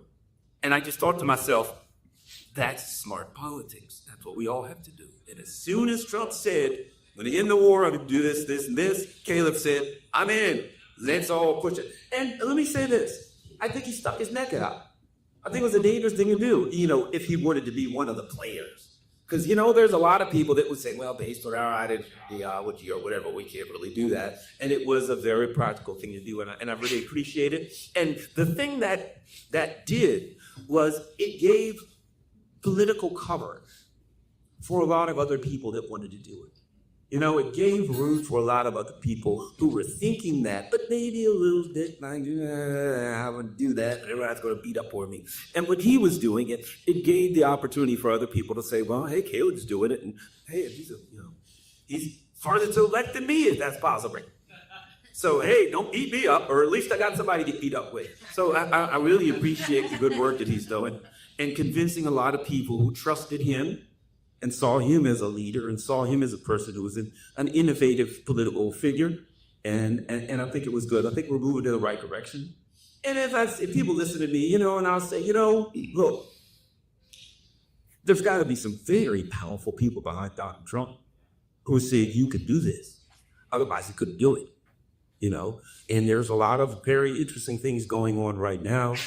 And I'm just happy as I get older, you know, and cross 60 and, you know, not as young as I used to be. In fact, I went to the doctor recently and thought I had a little bit of arthritis. Luckily, he said, no, you just got a early onset of rigor mortis.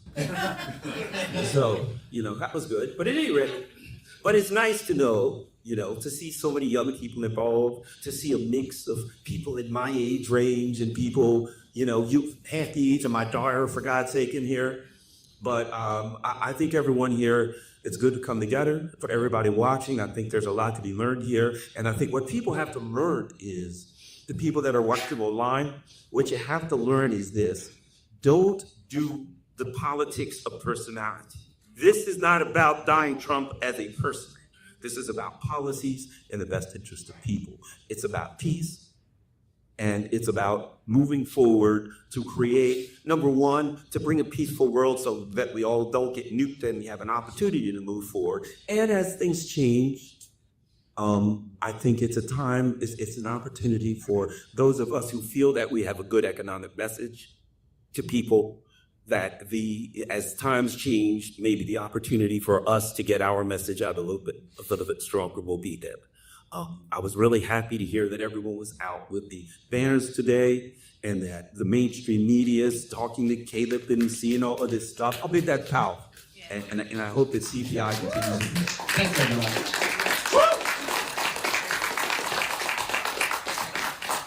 Thank you so much, Garland. All right. So, yeah, that was Garland's great presentation at our event. Really an honor to have him there.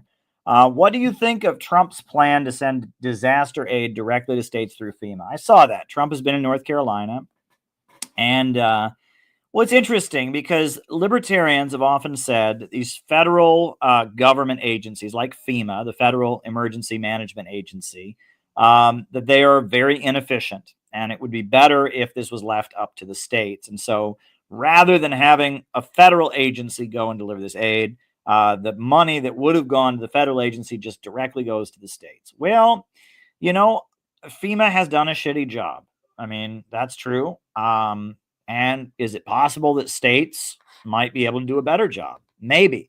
I don't know. I don't agree with the ideology behind what Trump is pushing. It's kind of an austerity ideology. The idea that the federal government, we just need to cut government jobs and that'll create economic growth. We just cut government jobs. That's not actually true. You don't cut your way into growth. But is our federal government very inefficient? Absolutely. Is FEMA, pretty awful? Yeah. When I went to New Orleans, I did some volunteering on the anniversary of Hurricane Katrina in New Orleans. It's a long time ago. And I talked to people who their home got destroyed. And they were evacuated from New Orleans. And then the federal FEMA interviewed them. And they said, do you know if there was any damage to your home? And they said, I don't know. And so then they got nothing. And they got back and their home was destroyed and they got no aid from the government because, they didn't know if there was damage. Things like that are total bullshit. Total bullshit. So there's plenty of reason to be frustrated. But the idea that we shouldn't have government employees, that if we just cut government jobs, we'll have economic growth that way. That's not actually true. Austerity economics does not work. But the idea that FEMA is corrupt and inefficient, that's certainly true. And, is it possible the states could do a better job? Absolutely. Look, it may be at this point that we need to take apart a lot of the American government bureaucracy so we can build a better one. And I don't want to judge. I don't want to judge the tree for the forest. Overall, I'm against austerity. But at the same time, in this instance, it may actually lead to people getting better services. So, we just got to be careful with that. Ultimately, what we need is a government of action that fights for working families. And the idea that the government should just, everyone's on their own and the government shouldn't spend money, that's the road to economic disaster. Laissez-faire is the road to nowhere.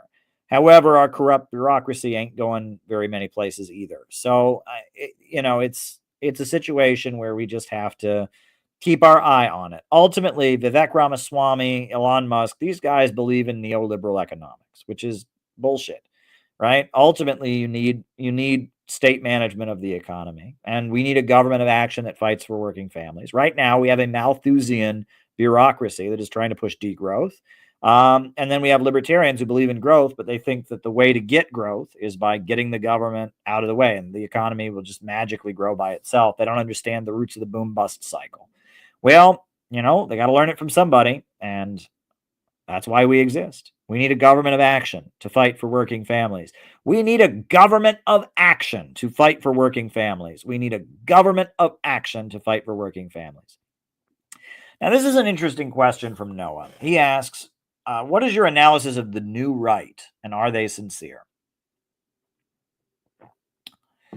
Well, this is an interesting question. Okay, and actually, I'm forced to think of something that happened back in like 2004, 2006 in Britain.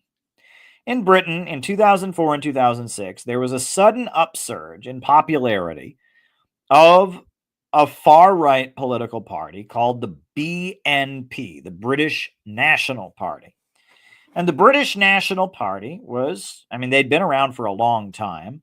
They were a neo-Nazi political party. They were led by a guy named Nick Griffin, who, was a Holocaust denier. It actually said on television he didn't think the Holocaust happened, who was far right. But the BNP, because they were actual Nazis, they had views that were at odds with British imperialism. For example, they supported the Syrian government and they admired Russia, and they had far-right views that put them at odds with British imperialism because they were sincere in their nationalist white supremacist ideology. And they started growing in big numbers 2004 to 2006, and they were against the Iraq War. because they claimed it was a war for Israel. They claimed that the Israel lobby in Britain, had gotten them into the war. And the British National Party, they actually won a couple seats in the European Parliament. They were growing.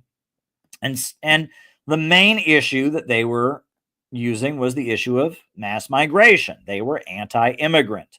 And the BNP was growing. And the main attack on the BNP came from the establishment that was against them, not because they were racist, not because they were, white supremacists, but because they were against the war in Iraq and because they were, proposing policies that were at odds with what British imperialism wanted. And so out of the blue, BNP collapsed. And at this point, the British National Party, which, was awful, white supremacist fascist group, but they were sincere far rightists. They are a non-factor. They're a non-entity. And in their place, you have what's called UKIP, which is the UK Independence Party, which is led by Nigel Farage. And what is the difference? And many of the people who had financially donated to the British National Party had been supporters of the British National Party. Many of them, now support UKIP. But what is the difference? Well, UKIP, they were all big supporters of Brexit.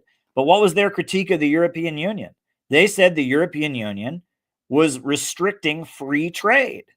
Well, the British National Party was against free trade. They were nationalists, that they believed in nationalist economics.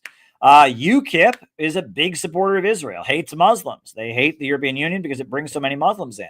The British National Party was kind of anti-Israel. They compromised on it, and they took some compromising stands, but historically they were anti-Israel. They eventually, 2006, I think they started supporting Israel. But even then it was kind of shady. They still talked about the role of the Israel lobby and all of that. And the BNP, I believe, was a legit far right organization that was awful in a lot of ways, but it actually was against the interests of British imperialism. So they created a version of the BNP that would speak to the issue that BNP was really rising in popularity around, which was mass migration. And a lot of these urban centers in Britain, in Liverpool and Birmingham and places like that, you have an influx of migrants who are Muslim. And you have a population of British working class people who used to work in mines and industrial factories that don't exist anymore, who don't like Muslims. And they feel like these people are from somewhere else. We don't like them. They're taking our jobs, etc. And so they were voting for the BNP, which was this far right political group that was saying, stop the wave of mass migration. So UKIP and Nigel Farage emerged to steal the thunder of BNP. And you'll notice now BNP is not a factor, right?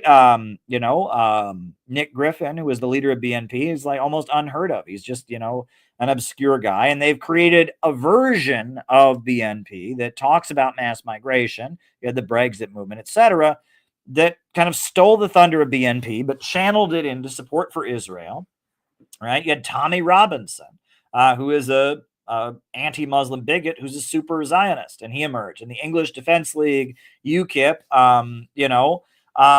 basically BNP was usurped. And this happens in politics where it's like there's a lot of popular anger about something. So somebody who is like a legit outside force and genuinely, to some degree, anti-imperialist starts to get in front of the issue, and then they steal the thunder and they create some kind of more controlled and more pro-establishment entity to absorb that anger. And that's a really common thing that happens in politics. BNP was never good, okay? BNP was always a white supremacist party, but their white supremacy put them at odds with British imperialism and with Zionism.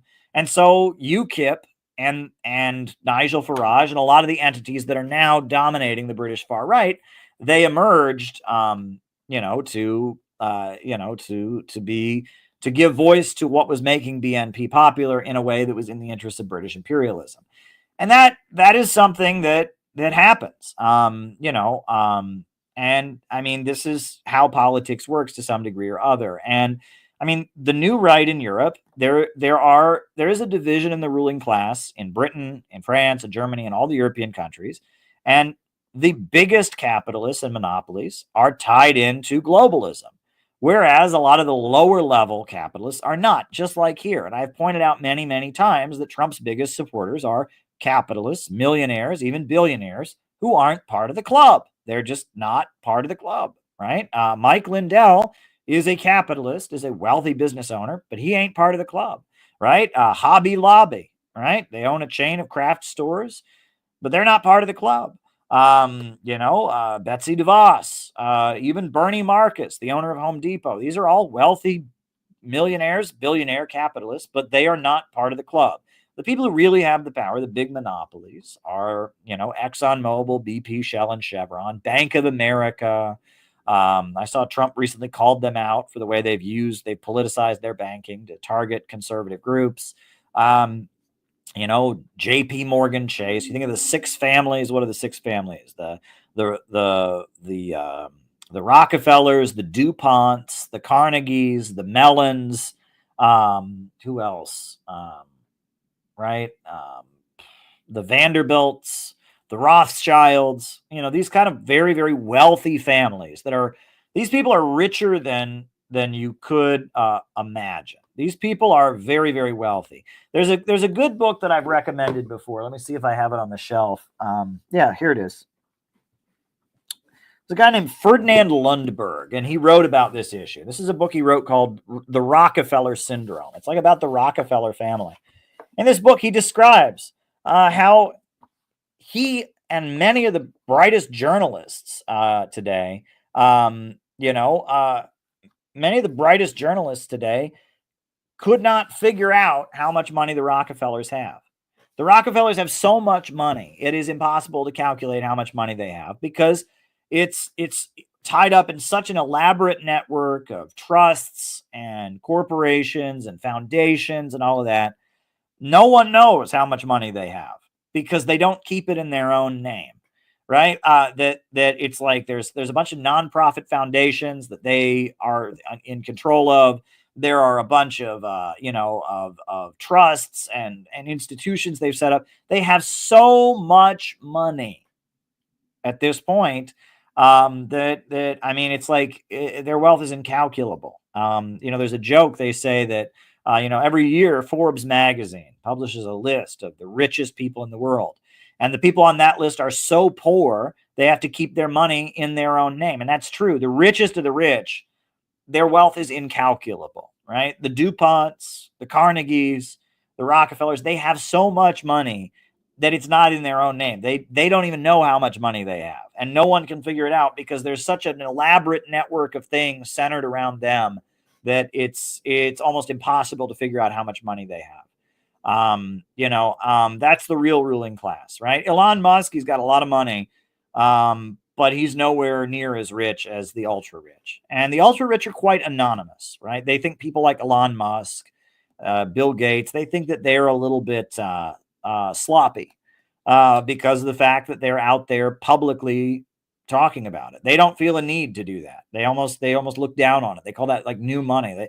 There's no need to flaunt your wealth. There's no need to be like that. They just kind of sit back and run the world as responsible billionaires, right? The Rockefellers are not on TV everywhere. They're not out there doing things publicly.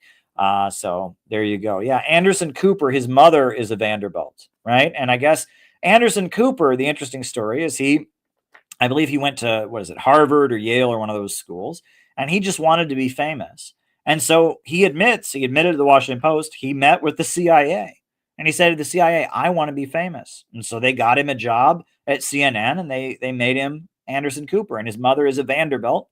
His mother is, I believe, Gloria Vanderbilt. And so he's from one of the richest of the rich, one of the most ultra rich families.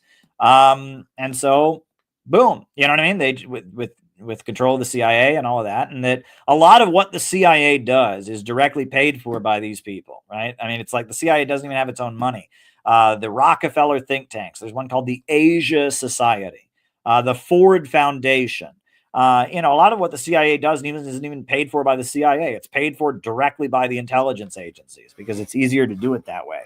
And there's a network of people, and that the front men are often very poor. Bill Gates is a very, very wealthy man, but he takes orders from people, right? He is just the front man, and that there's a lot of money that gets distributed through the Gates Foundation and other things that isn't his money, right? And there's a lot of more powerful forces behind Bill Gates. He's the front man. He's somebody who's made himself famous, and he's a Malthusian. Bill Gates, he believes there's too many people in the world. And if you really want to get down to it, and that's why, again, read The Rockefeller Syndrome by Ferdinand Lundberg. He wrote another book called The Rich and the Ultra Rich. Read The Anglo-American Establishment by Carol Quigley. You will learn about basically who runs America is, and it's not the Jews. A lot of people say it's the Jews. It's not the Jews. It's the WASPs. It's New England old money, the Anglo-American establishment. It's the British Empire. And there's a network of very, very rich people who are Anglo by heritage, whose wealth goes back to England. Even the Rothschilds. Everyone makes a big deal about the fact the Rothschilds are Jews. There's plenty of Jews that are not the Rothschilds, right?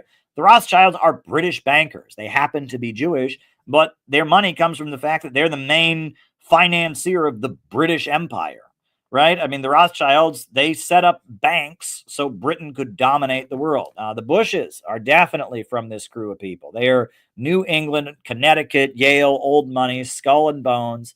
Those are the people who really have the power. The Anglo-American establishment, the ultra monopolies. Rockefeller ran Standard Oil, which is today ExxonMobil, and Chase Bank. Chase Bank, right? So the Morgans, they did General Electric, and J.P. Morgan, he founded what's called General Electric, and the Chase Bank was established by the Rockefellers, Standard Oil. They're combined into one gigantic Wall Street bank called J.P. Morgan Chase. So yeah, there you go. There you go. I mean, that's who really has the power, and that there is a lot of people in Britain and France and Germany. There's a lot of millionaires and billionaires that aren't with them and don't share their long-term managerial schemes. In the book, The Anglo-American Establishment by Carol Quigley, they talk about Cecil Rhodes, right? So before Zimbabwe had its freedom, it was called Rhodesia after Cecil Rhodes. And Cecil Rhodes was this British colonist who, killed millions of African people. He was a brutal colonizer, a British guy. And Cecil Rhodes, he took over a big chunk of Africa and he named it after himself. He called it Rhodesia. And when Cecil Rhodes died, his estate set forth millions and millions of dollars to be put forward to the creation of societies to promote the ideals of the British Empire. He did it. And they created the Round Table Group, which was like the first think tank. And the New York Council on Foreign Relations was descended from the Round Table Group. And we have the Council on Foreign Relations. And the Council on Foreign Relations is basically something that traces its lineage back to Cecil Rhodes and his estate. The Rhodes Scholar Program. That's a program where the highest achieving students in America, they get to go to England and they study at Oxford for a few years. And they go through and they find the smartest young people, the most high achieving and most obedient young Americans. Rachel Maddow, Bill Clinton, all kinds of people. I mean, you look at all throughout the Biden administration, practically all of these people are Rhodes Scholars. They go to Britain and they study at Oxford and they get indoctrinated. They teach them Malthusianism and the idea that there's too many people in the world, overpopulation. That is a central British intelligence, British Empire idea. They teach them free trade. Right, we got to have globalism, and that the market just naturally produces the survival of the fittest, right? And that you just have to have free trade, no regulations, free markets, and the best rise to the top. The invisible hand, survival of the fittest, social Darwinism, free trade, Malthusianism, all of this stuff they teach them there. The ideals of the British Empire. Some people are just naturally better than others, and that's just the natural way, and the best will rise to the top, and that British people are the best because they have the best genes. They're the natural superiors. This is British Empire ideology. That's what they teach you. And that they are managerial, right? And this is where this is the real divide. It's not, these people are not communists, right? And this is what a lot of people think, that these people are communists. They're not communists. right? H.G. Wells was one of these people. And I read to you from H.G. Wells' book. He called himself a socialist, but he was a Malthusian socialist. He said, we basically need the government to breed people like animals. We need the government to depopulate and drive down living standards. That the richest of the rich, the Round Table Group, the Council on Foreign Relations, these people, they want the government involved because they want the government to manage degrowth and manage depopulation and all of that. And the rest of the rich, the lower levels of capital, they want total free markets. They want, privatizations, right? And so you have a managerial ultra rich and you have a libertarian or an entrepreneurial ultra rich. The bulk of the rich people just want more money. However, the ultra rich, the Round Table Group, the Anglo-American establishment, the Eastern establishment, the British Empire, what they want is they want managed degrowth. They want to drive down living standards. They want to gradually roll back the wheels of human history, reduce the population. Jane Goodall, the monkey lady, right? This rich British woman who became famous by studying monkeys. Right. And, she lived with a bunch of apes and she learned how these apes work. And so based on that, she just spends her days. She goes all over the country, speaking to colleges, speaking to school groups, saying, we must reduce the population. We must reduce the population. We got to drive down the population. I mean, it's absolutely insane.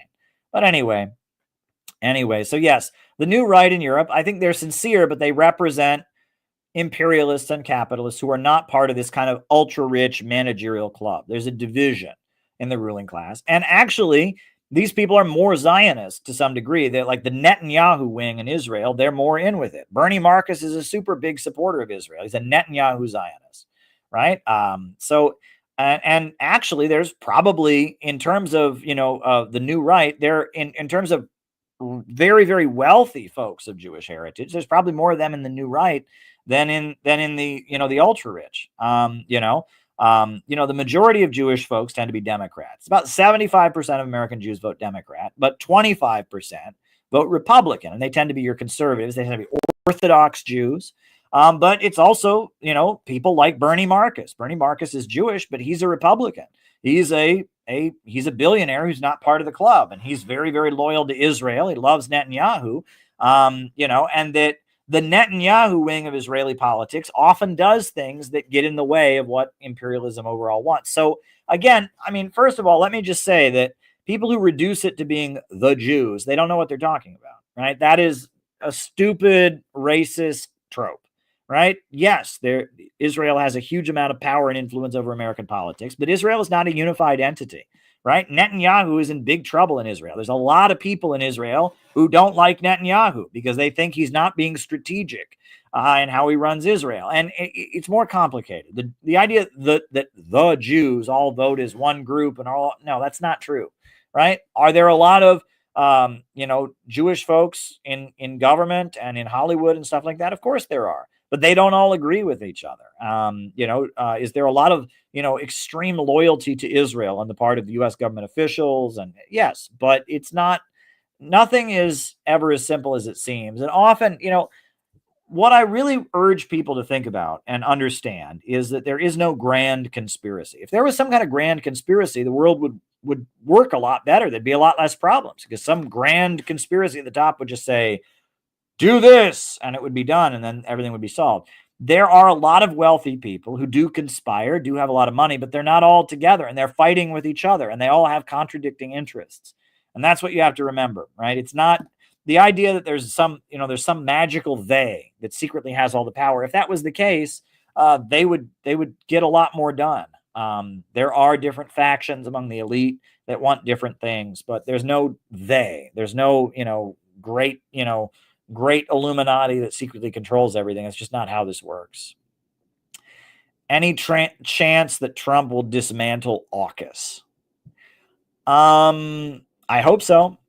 I mean, look, one thing that was said throughout this election, I saw there was somebody in the chat who was saying this earlier, was that Trump, well, he is going to not be as anti-Russia, maybe not as hard on North Korea, but he's going to be really anti-China. I'm not seeing that. I mean, it's possible. The rhetoric certainly is that way. Marco Rubio certainly talks that way. Vivek Ramaswamy certainly talks that way. But Trump just brought back TikTok. The vice president of China was at Trump's inauguration. I'm not seeing that. Trump says he wants Chinese companies to set up factories in America. That's what Trump has been saying. He says he wants China to open car manufacturing industries in America, right? Trump is praising Xi. So I'm not seeing it. I'm not seeing it. It's possible it could happen, but I'm not seeing it. I'm just not seeing it. AUKUS is an anti-China thing. It's Australia, the United Kingdom, and the United States, and it's a military alliance to put military forces in the Pacific to threaten China. That's what AUKUS is. And in theory, Trump, if you follow his rhetoric, he might be more in favor of that. But in practice, so far, we're seeing efforts to reset relations with Beijing. I mean, it's looking like Trump is making overtures to Beijing. So we'll see what happens. We shall just have to see. But right now, it looks good. It looks like Trump is, implementing kind of a libertarian laissez-faire policy. He's, trying to dismantle government agencies, and he's trying to, de-escalate U.S. military involvement around the world. So let's hope this continues. Right now, Trump is doing good things. Let's hope it continues, right? There's no guarantee, but we shall see. All right. What do you think of distributism as promoted by Chesterton and all that? Okay, so here's the thing. During the Great Depression of the 1930s, capitalism was almost universally seen as bad. Everyone knew that there was a big problem, and they understood the problem was overproduction, that there was all this food being produced, but no one had any money to buy it, that people were homeless because there were too many houses. People were hungry because there was too much food. That everyone could see that. So there were various other forms of anti-capitalism that were rolled out. A number of them, a number of different anti-capitalist theories were rolled out during the Great Depression. And honestly, I will say that I think that the communist movement's approach to those theories was not always correct. There was kind of an over-sectarianism on the part of the communist parties. They basically had the attitude, you're either a communist, you're either a straight-up communist, aligned Marxist-Leninist, you're either with us or against us. That was the wrong approach, right? There was the Townsend Plan, which was this guy, I forget what his name was, and he was just an American intellectual who came up with an economic plan called the Townsend Plan. There was Henry Georgist economics, nationalize the land and tax land values. And there were a number of various anti-capitalist theories that came up. And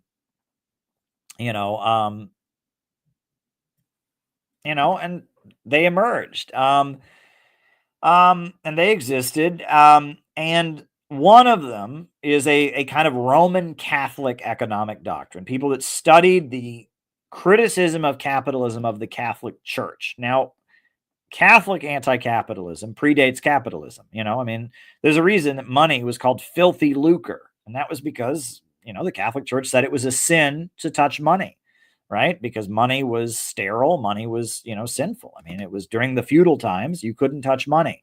And as capitalism was emerging from feudalism, the Catholic Church said, we don't like this because it's putting money ahead of the church.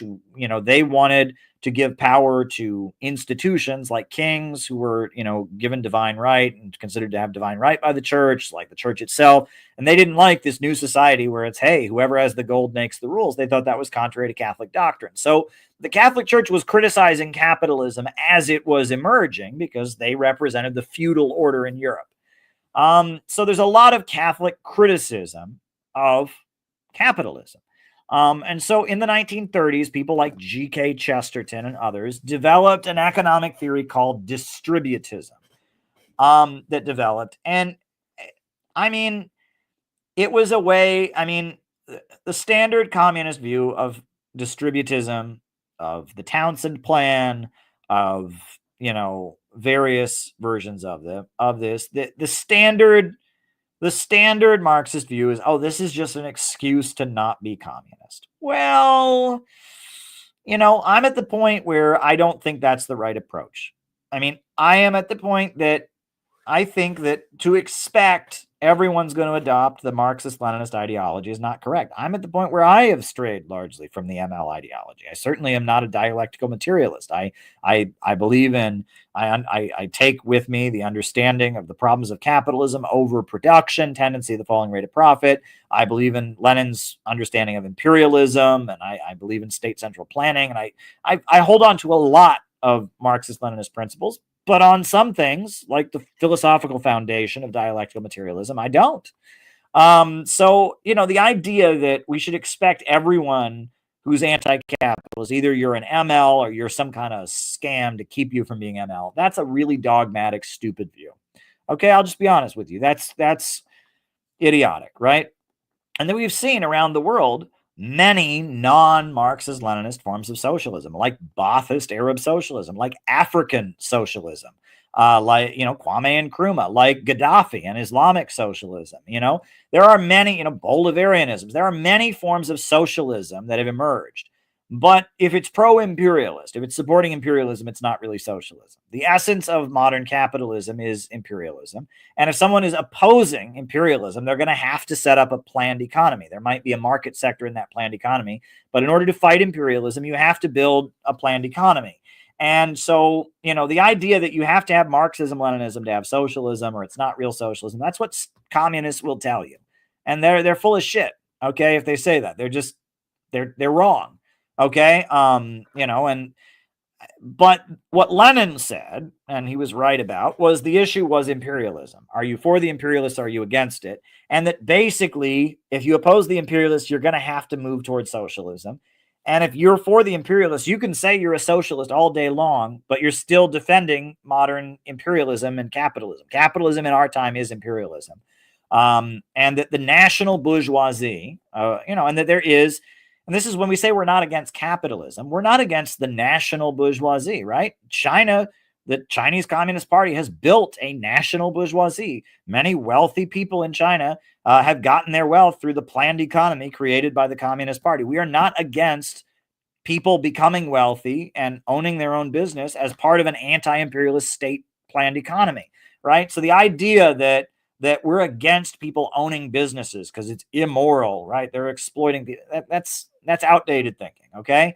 And that's the thing. If you read what Lenin actually wrote, it's about fighting imperialism. What do those stars on the Chinese flag stand for? The block of four classes: the workers, the peasants, the merchants, and the capitalists, right? Whoa, Caleb, the Chinese are not really communists because they have a star on their flag that stands for capitalism. Well, I think the Chinese Communist Party knows a lot more about communism than any dipshit on the internet in America does. I'll tell you that much. And they believe that a national bourgeoisie is essential in building communism. It's about opposing imperialism. The issue is imperialism, okay? So that's the important thing. So, hypothetically speaking, some Catholic country in, like, say, the Philippines, moved in an anti-imperialist direction, and, they had a distributist government that implemented Catholic anti-capitalist theories. If they were anti-imperialist, they would have to move toward a planned economy. They might do it in the name of Catholicism and distributism, but because they'd be opposing the imperialists, because they'd be building a planned economy, it would be anti-imperialism. So there you go. However, let's say some Catholic area in America, there was some right-wing guy who got elected, and he said, I'm a distributist. And he was a big supporter of U.S. military interventions around the world, and he was tied in with the big monopolies. But as part of his Catholic distributist beliefs, they, gave free donuts to kids on Sunday, and they, had a government fund to help widows and orphans. Well, we're not against free donuts, and we're not against a government fund to help widows and orphans. But that still isn't socialism because it's still not opposing imperialism. It's still tied in with imperialism. The issue is imperialism. Okay, so these various other anti-capitalist theories, some of them have some good points, some of them don't. I mean, they're interesting, but you have to ask, who do they represent? Ultimately, who do they represent? In a lot of cases, distributism in particular in the 1930s, the Catholic Church was very, very anti-communist. And in a lot of areas, it was aligned with fascists who wanted to murder communists. And so, the idea was communists, they're all atheists, they're all dirty, rotten Reds, and labor unions, right? They're dirty, they're a communist conspiracy, and factory owners are good and all of that. So we need to go build a fascist group to go beat up the workers and break the labor unions and go murder communists. And all the people who are joining that group, they're also poor and they're hungry and they don't like capitalism. So we say, oh, well, we're distributists.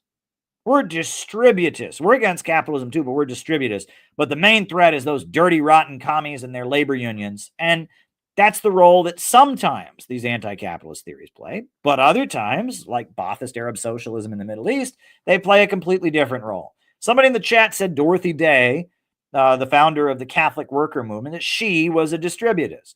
Well, she was aligned with the Communist Party, right? I mean, she was Roman Catholic, but she was aligned with the communists, right? So she interpreted the Catholic distributist theory in a way that aligned her with communism. However, G.K. Chesterton and other people, they were aligned, I believe, if I'm not mistaken, they were aligned with Oswald Mosley and people like that, and they were anti-communist. So again, these theories can be used in various different ways, right? At the end of the day, if you're opposing imperialism, you're on the right side. If you're aligned with imperialism, you're on the wrong side. And these various other forms of anti-capitalism, I don't subscribe to the belief that they're just an excuse to not be a Marxist-Leninist. And I think that's a little bit of the silly dogmatism that has made communism an ineffective, outdated movement. Okay? So ultimately, could distributism be used for good? Yeah, Dorothy Day, great example. She was a great anti-war activist, a great fighter for workers' rights. She worked with the Communist Party, but she was Roman Catholic. She believed in distributism. Great example.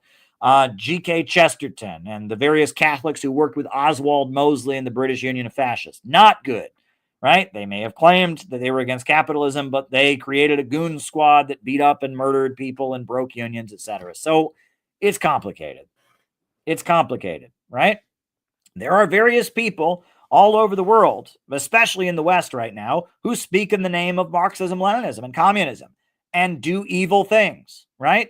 That, I mean, do I need to give great examples? There are all kinds of people who say they're communists and they are on the side of U.S. imperialism against Russia. They're on the side of U.S. imperialism. Look, the Communist Party of the Philippines is a vile terrorist organization. Jose Maria Sassan's cult, right? They are bombing. They're in the Philippines. They murder Chinese businessmen. They blow up Chinese ships. And they do it in the name of Maoist communism. But they broadcast their messages on Radio Free Asia. They're agents of imperialism, right? The Bion folks that are aligned with them and all of that, they are on the side of U.S. imperialism. They might say, oh, we're for real communism in the Philippines, but the Philippines is, there's a national bourgeoisie that wants to align with China. There's a comprador bourgeoisie that wants to align with U.S. imperialism. And they're on the side of the comprador bourgeoisie and U.S. imperialism. And their group in the USA, Bion, is tied in with the woke apparatus and is basically funded by George Soros and all of that. And the role they play in the Philippines is very, very bad. They do it in the name of Maoist communism.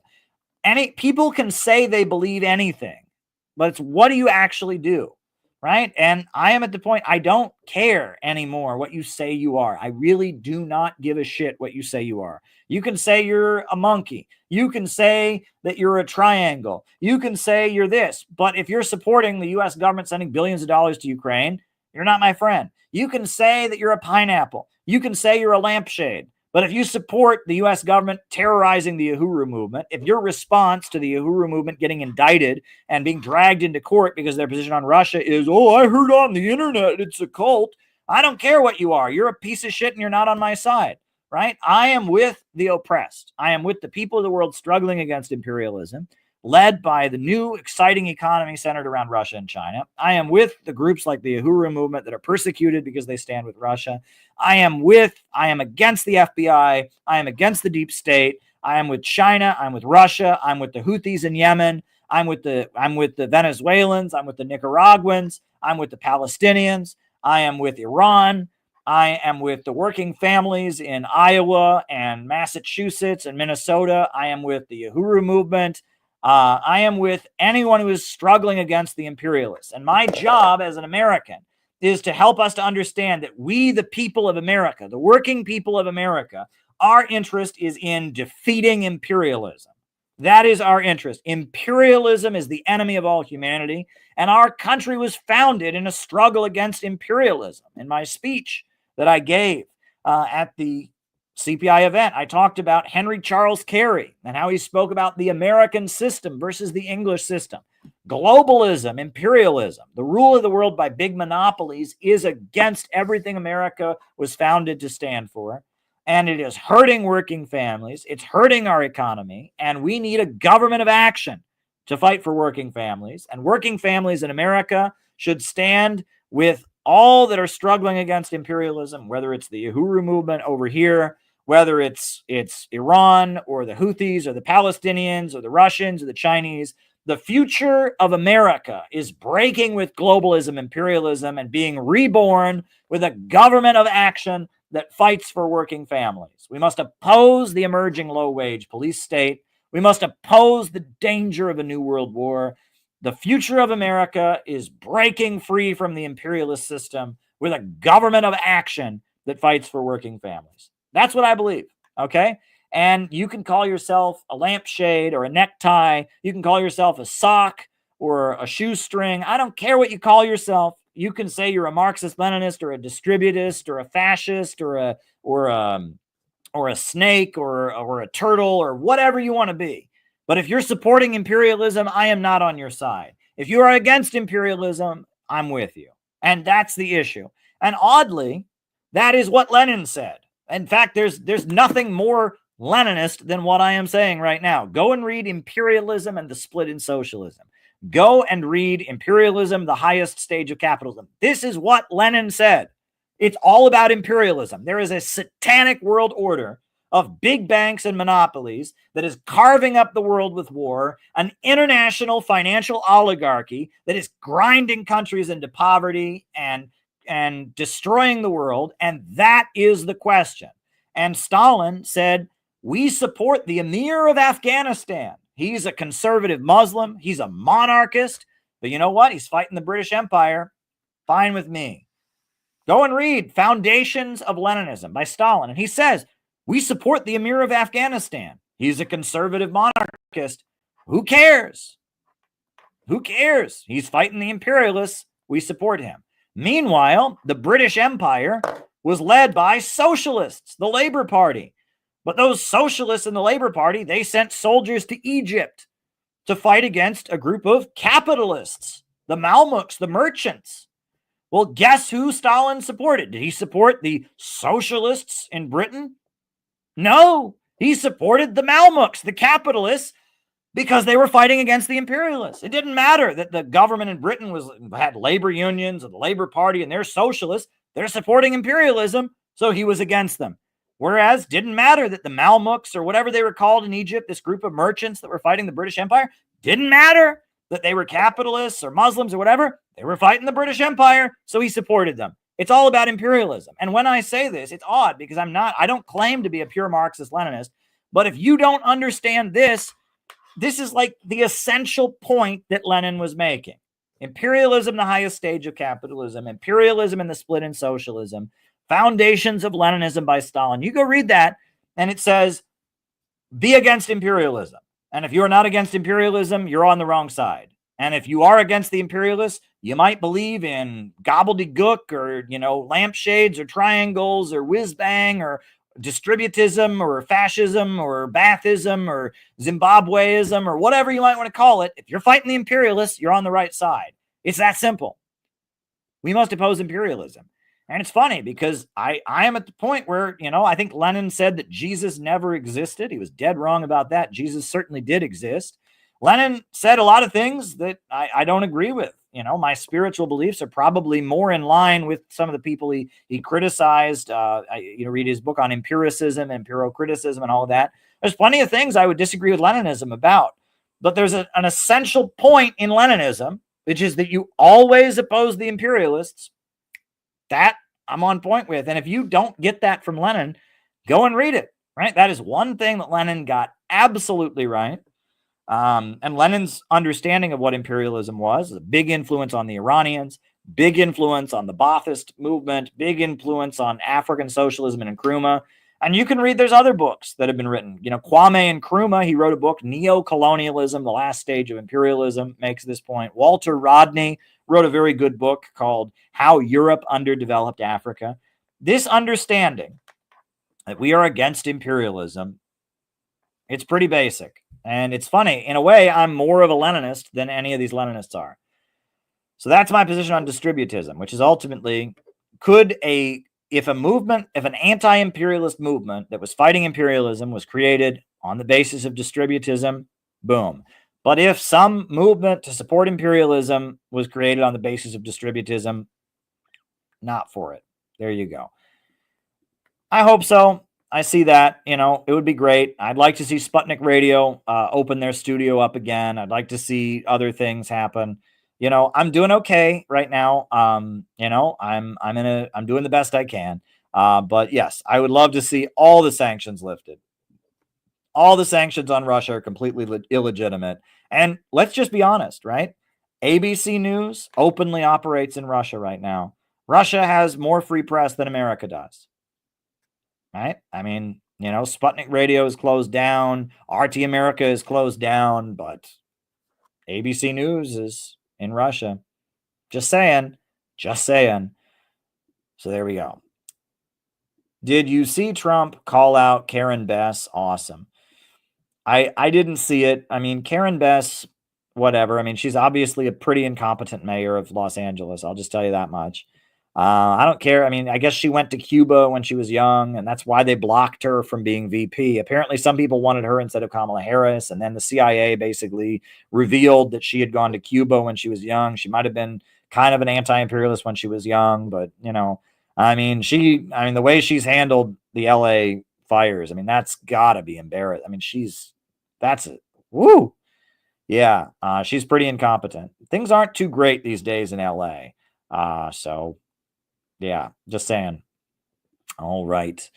What do you think about the position people seem to be taking that Israel controls the USA and not the other way around? Well, at one point, Lionel, I did feel that that was the standard communist line, was that Israel is just a puppet of U.S. imperialism. I don't think that anymore, right? Israel does have a network of its own support. Both are true. Right?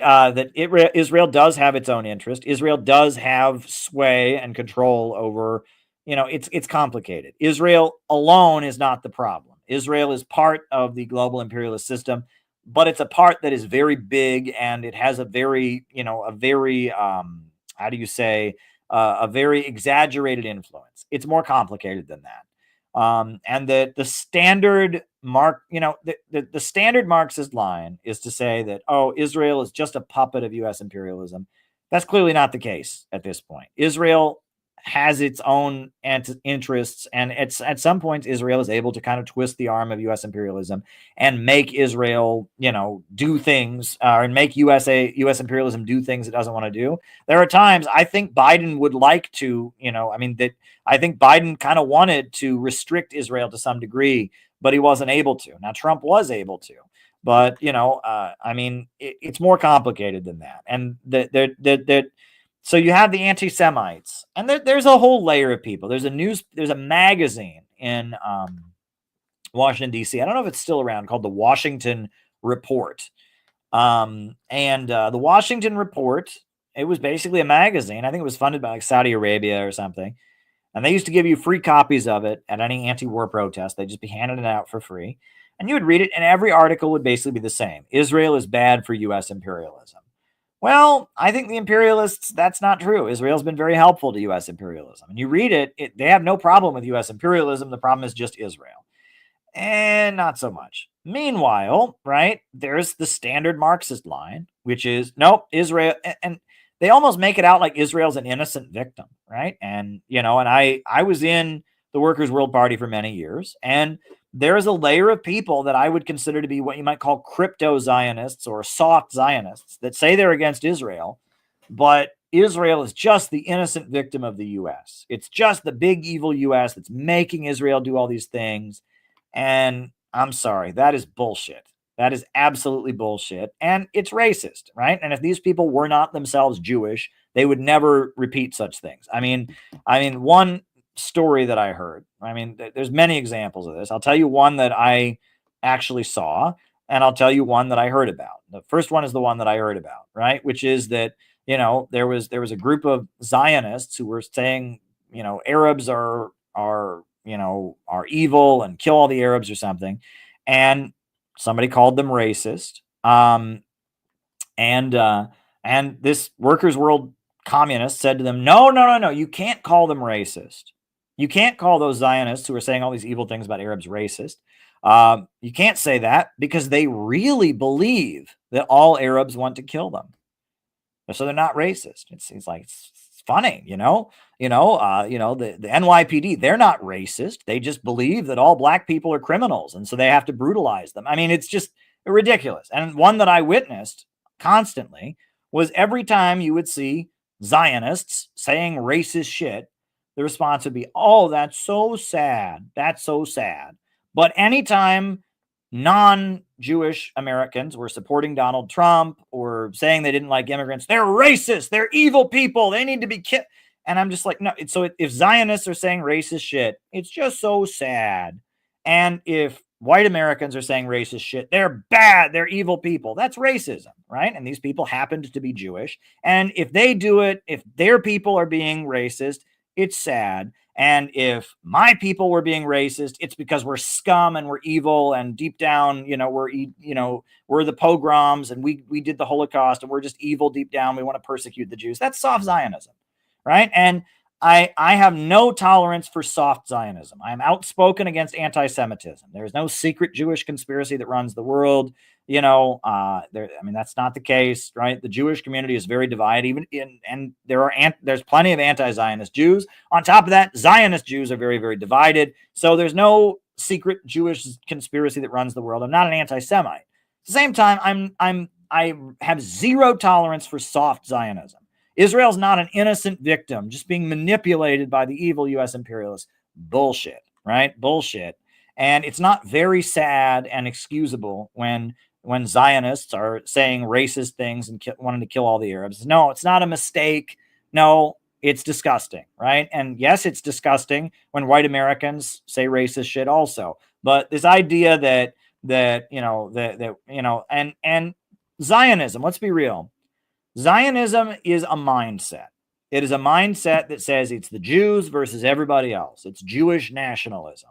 All right. Zionism is the ultimate conclusion of it. But Lenin himself talked about the spirit of the ghetto, right? And he wrote, and if you read our textbook, Out of the Movement to the Masses, in chapter 2, I talk about this at length. That the spirit of the ghetto, the idea that it is Jews versus everyone else, that is Zionism, right? And that is a mindset that has done a lot of damage, and it has to be called out, and it has to be opposed. And it is a big influence on the synthetic left. This idea that deep down, all the people are all just bloodthirsty anti-Semites, and so the Jews have got to just team together to protect themselves from the bloodthirsty anti-Semitic non-Jews, right? That is the spirit of the ghetto, and it is a vile, hateful mindset. And Zionism, the idea that you have to create a Jewish state, and that Jewish state is allowed to commit genocide against the Palestinians because it just has to exist. That's the ultimate conclusion of it. But like Bundism was another version of that. Back during the time of the Russian Revolution, there were a lot of Jewish communists who said, "Oh, I can't join a regular communist party because we have to have a special, separate communist party for the Jews." And Lenin said, "No, no, no, no." And that we do need to call out Bundism. We need to call out Zionism. We need to call out the spirit of the ghetto. Right? This idea that Jews are magical, special people. They're magical, special people, and that they are the most persecuted people ever because they're so magical and special, and that non-Jews are all a bunch of bloodthirsty anti-Semites who want to kill them. That idea, that's soft Zionism, and that is the basis of Zionism, and that has to be opposed. And saying that Israel doesn't have any power, right? Israel's just the poor, innocent victim. That is part of that soft Zionist narrative, and it's bullshit. It's bullshit. Right? Israel does have power. There's a reason, as Noah said in the chat, that there's a reason. There's a reason that Israel is the one country that's still getting aid during this 90-day aid freeze, right? So yeah, zero tolerance for anti-Semitism. We don't hate Jews. We don't think Jews secretly run the world, but also zero tolerance for soft Zionism and the idea that Israel is blameless, the idea that somehow Jewish racism and Jewish violence against non-Jews and Jewish supremacism is somehow okay. No, we no tolerance for anti-Semitism, no tolerance for crypto-Zionism. So there we go, right? And if you want to cancel me for saying that, go ahead. I have been canceled a million times. I don't care. I have said this. I don't hate anyone on the basis of their race or their nationality, but I also don't tolerate anyone hating anyone on the basis of their race and nationality. So there we go. Okay. Are they going to release the FBI file docs on RFK? They said they would. I'm still waiting, right? I mean, he signed the executive order. I'm still waiting to see these files. I want to see them. Does anyone have a link for these files? Are they there? I'd like to see them. I'd like to see them. Immigration policy is a tool used by the ruling class to drive down wages. Many of Trump's supporters benefit from cheap labor. How should they reconcile with Trump's anti-immigration rhetoric? Well, it's a mixed bag. If you work in any of the construction trades, if you're an electrician, if you're a welder, there are a lot of people who do manual labor who really suffered, from mass migration. And there's no reason gave 50 days. All right. It'll be 50 days before they come out. There's no reason to gloss over that, to pretend that mass migration is just an amazing thing. No, a lot of people who, home health aides, nannies. I mean, there's a lot of people who have suffered. I mean, it's true. I mean, that said, the way our economy is set up at this point, especially in major cities, if you didn't have immigrants, it wouldn't work. Immigrant labor is kind of essential. So, the issue is economic development. If we could provide economic development, if we could have mass economic development, there would not be a crisis of mass migration. The road to ending the crisis of mass migration is jobs, schools, win-win cooperation and trade, infrastructure. That's the road to doing it. Ultimately, if you want to stop the crisis of mass migration, lift people up out of poverty, create economic opportunity. That is the answer. And that is the answer. That said, I am not opposed to deporting violent criminals, right? If someone's a murderer or someone's involved in one of these criminal gangs that kidnaps and tortures people, deporting them, is that bad? No, absolutely not, right? I mean, violent criminals and all of that, yeah, deporting them, is that a bad thing? No, not at all. Not at all, right? That said, we don't want immigrant communities to be afraid to call the police. We don't want, children to not know where their parents are when they get home from school.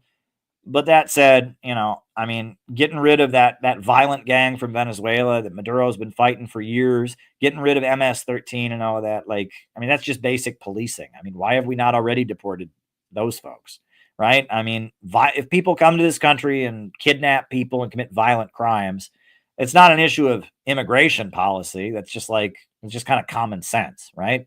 Somebody comes to this country and murders somebody, they go to jail for murder, and if they do their sentence, when they get out of jail, they get deported. And I mean, there's nothing particularly, I don't think that's just kind of common sense. But terrorizing immigrant communities, making, kids afraid their parents won't be there, getting rid of birthright citizenship, stuff like that, I don't agree with. Yeah, the birthright citizenship. There, you want to know something. You want to know something that I disagree with? It is Trump's executive order on birthright citizenship. Not correct. That was dumb. The Constitution of the United States very clearly says if you're born here, you're a citizen. So the courts are going to overturn that. Look, if you want to get rid of birthright citizenship, you have to have a constitutional amendment. And that wouldn't pass. And yeah, a lot of countries don't have birthright citizenship. That's true. But that's always been a thing about America. We have it. Right. We have it. So there you go. If you were living here at the time of the American Revolution or you're born here, you're a citizen. That's just how America works. That's how America works. To round things off, can you do one of your Donald Trump? You know, Peter Coffin can do a much better impersonation of Trump than I can. I can do it okay, right? First of all, you have to have the one hand that is always like this, and then he gestures with the other hand. Donald Trump, look, you're not supposed to do that. You're not supposed to do that. I am going to build the biggest wall in the world, the biggest wall in the world. You better believe it. It is going to be so big and so beautiful. It's going to be amazing. Look, no one can build a wall the way I can. I'm going to make peace with Putin. We are going to make a deal. We're going to get it done. We're going to do it. It's going to be great. Great. I tell you, we are going to do it. Yeah, that's I'm not as good at Trump as some people are. Now, someone asked me to do Bill Clinton. I'm Bill Clinton, President of the United States. I just want to say I didn't have sexual relations with that woman. However, I really do not like Hillary. You have no idea what it's like to live with Hillary Clinton. She is awful. She is an awful woman. She is just horrible. You have no idea. We have very big watermelons in Arkansas. Very, very big watermelons. I come from a little place called Hope. That's Bill Clinton. That's Bill Clinton. But yeah, folks, you guys are awesome. You guys are awesome. Last night, I do apologize. I was very tired and grumpy last night, but now my energy is back. Thank you for sending in all the super chats. You guys are doing better, right? You know, for a while, the super chats were really drying up, but you guys are doing a better job. Thank you. Please keep the super chats. The super chats are really, really essential to making this program happening. And guys have been on it lately. You've been doing it. So thank you. Thank you. Thank you. Thank you. We'll probably stream tomorrow night. Saturday night is a really big night for streams. Next week, we're going to have some special information for you all about Inauguration Day and how we really changed history on Inauguration Day. We're sitting on it for now, right? Right now, we're just kind of taking the win from our event. We had a great event that just happened. We're posting the videos from it. I'll be posting my talk shortly. I've been adding some graphics to my talk and all of that, but stay tuned, right? After all the videos are up and all of that, we're going to share with you all some really interesting information about Inauguration Day and what did and did not happen and why. Look, we're winning right now as CPI. You know, we are out in front. We are giving voice to what millions of Americans want, but we got to be all in for Tulsi Gabbard. We have got to be all in for Tulsi Gabbard, and we have got to get out there and support any peace deal that comes down with Ukraine, and support it loudly because mainstream media is going to be against it. This is a great moment to intervene in history. Do not let anyone tell you you are powerless. You have power. We can take history into our own hands. Dare to struggle, dare to win. All right, folks, I am going to put on and join the CPI. Now is a great time to become a dues-paying member. Time to join. But I'm going to put on the closing message. So, it's great, folks. We are winning. We are winning. Proud to know you all. Glad to come on here and engage with all of you. Dare to struggle, dare to win. New upsurge in the struggle against U.S. imperialism is now emerging throughout the world. Ever since World War II, U.S. imperialism and its followers have been continuously launching wars of aggression. But the people of various countries have been continuously waging revolutionary wars to defeat their aggression. And while the danger of a new world war still exists, and the people of all countries must get prepared, revolution is the main trend in the world today.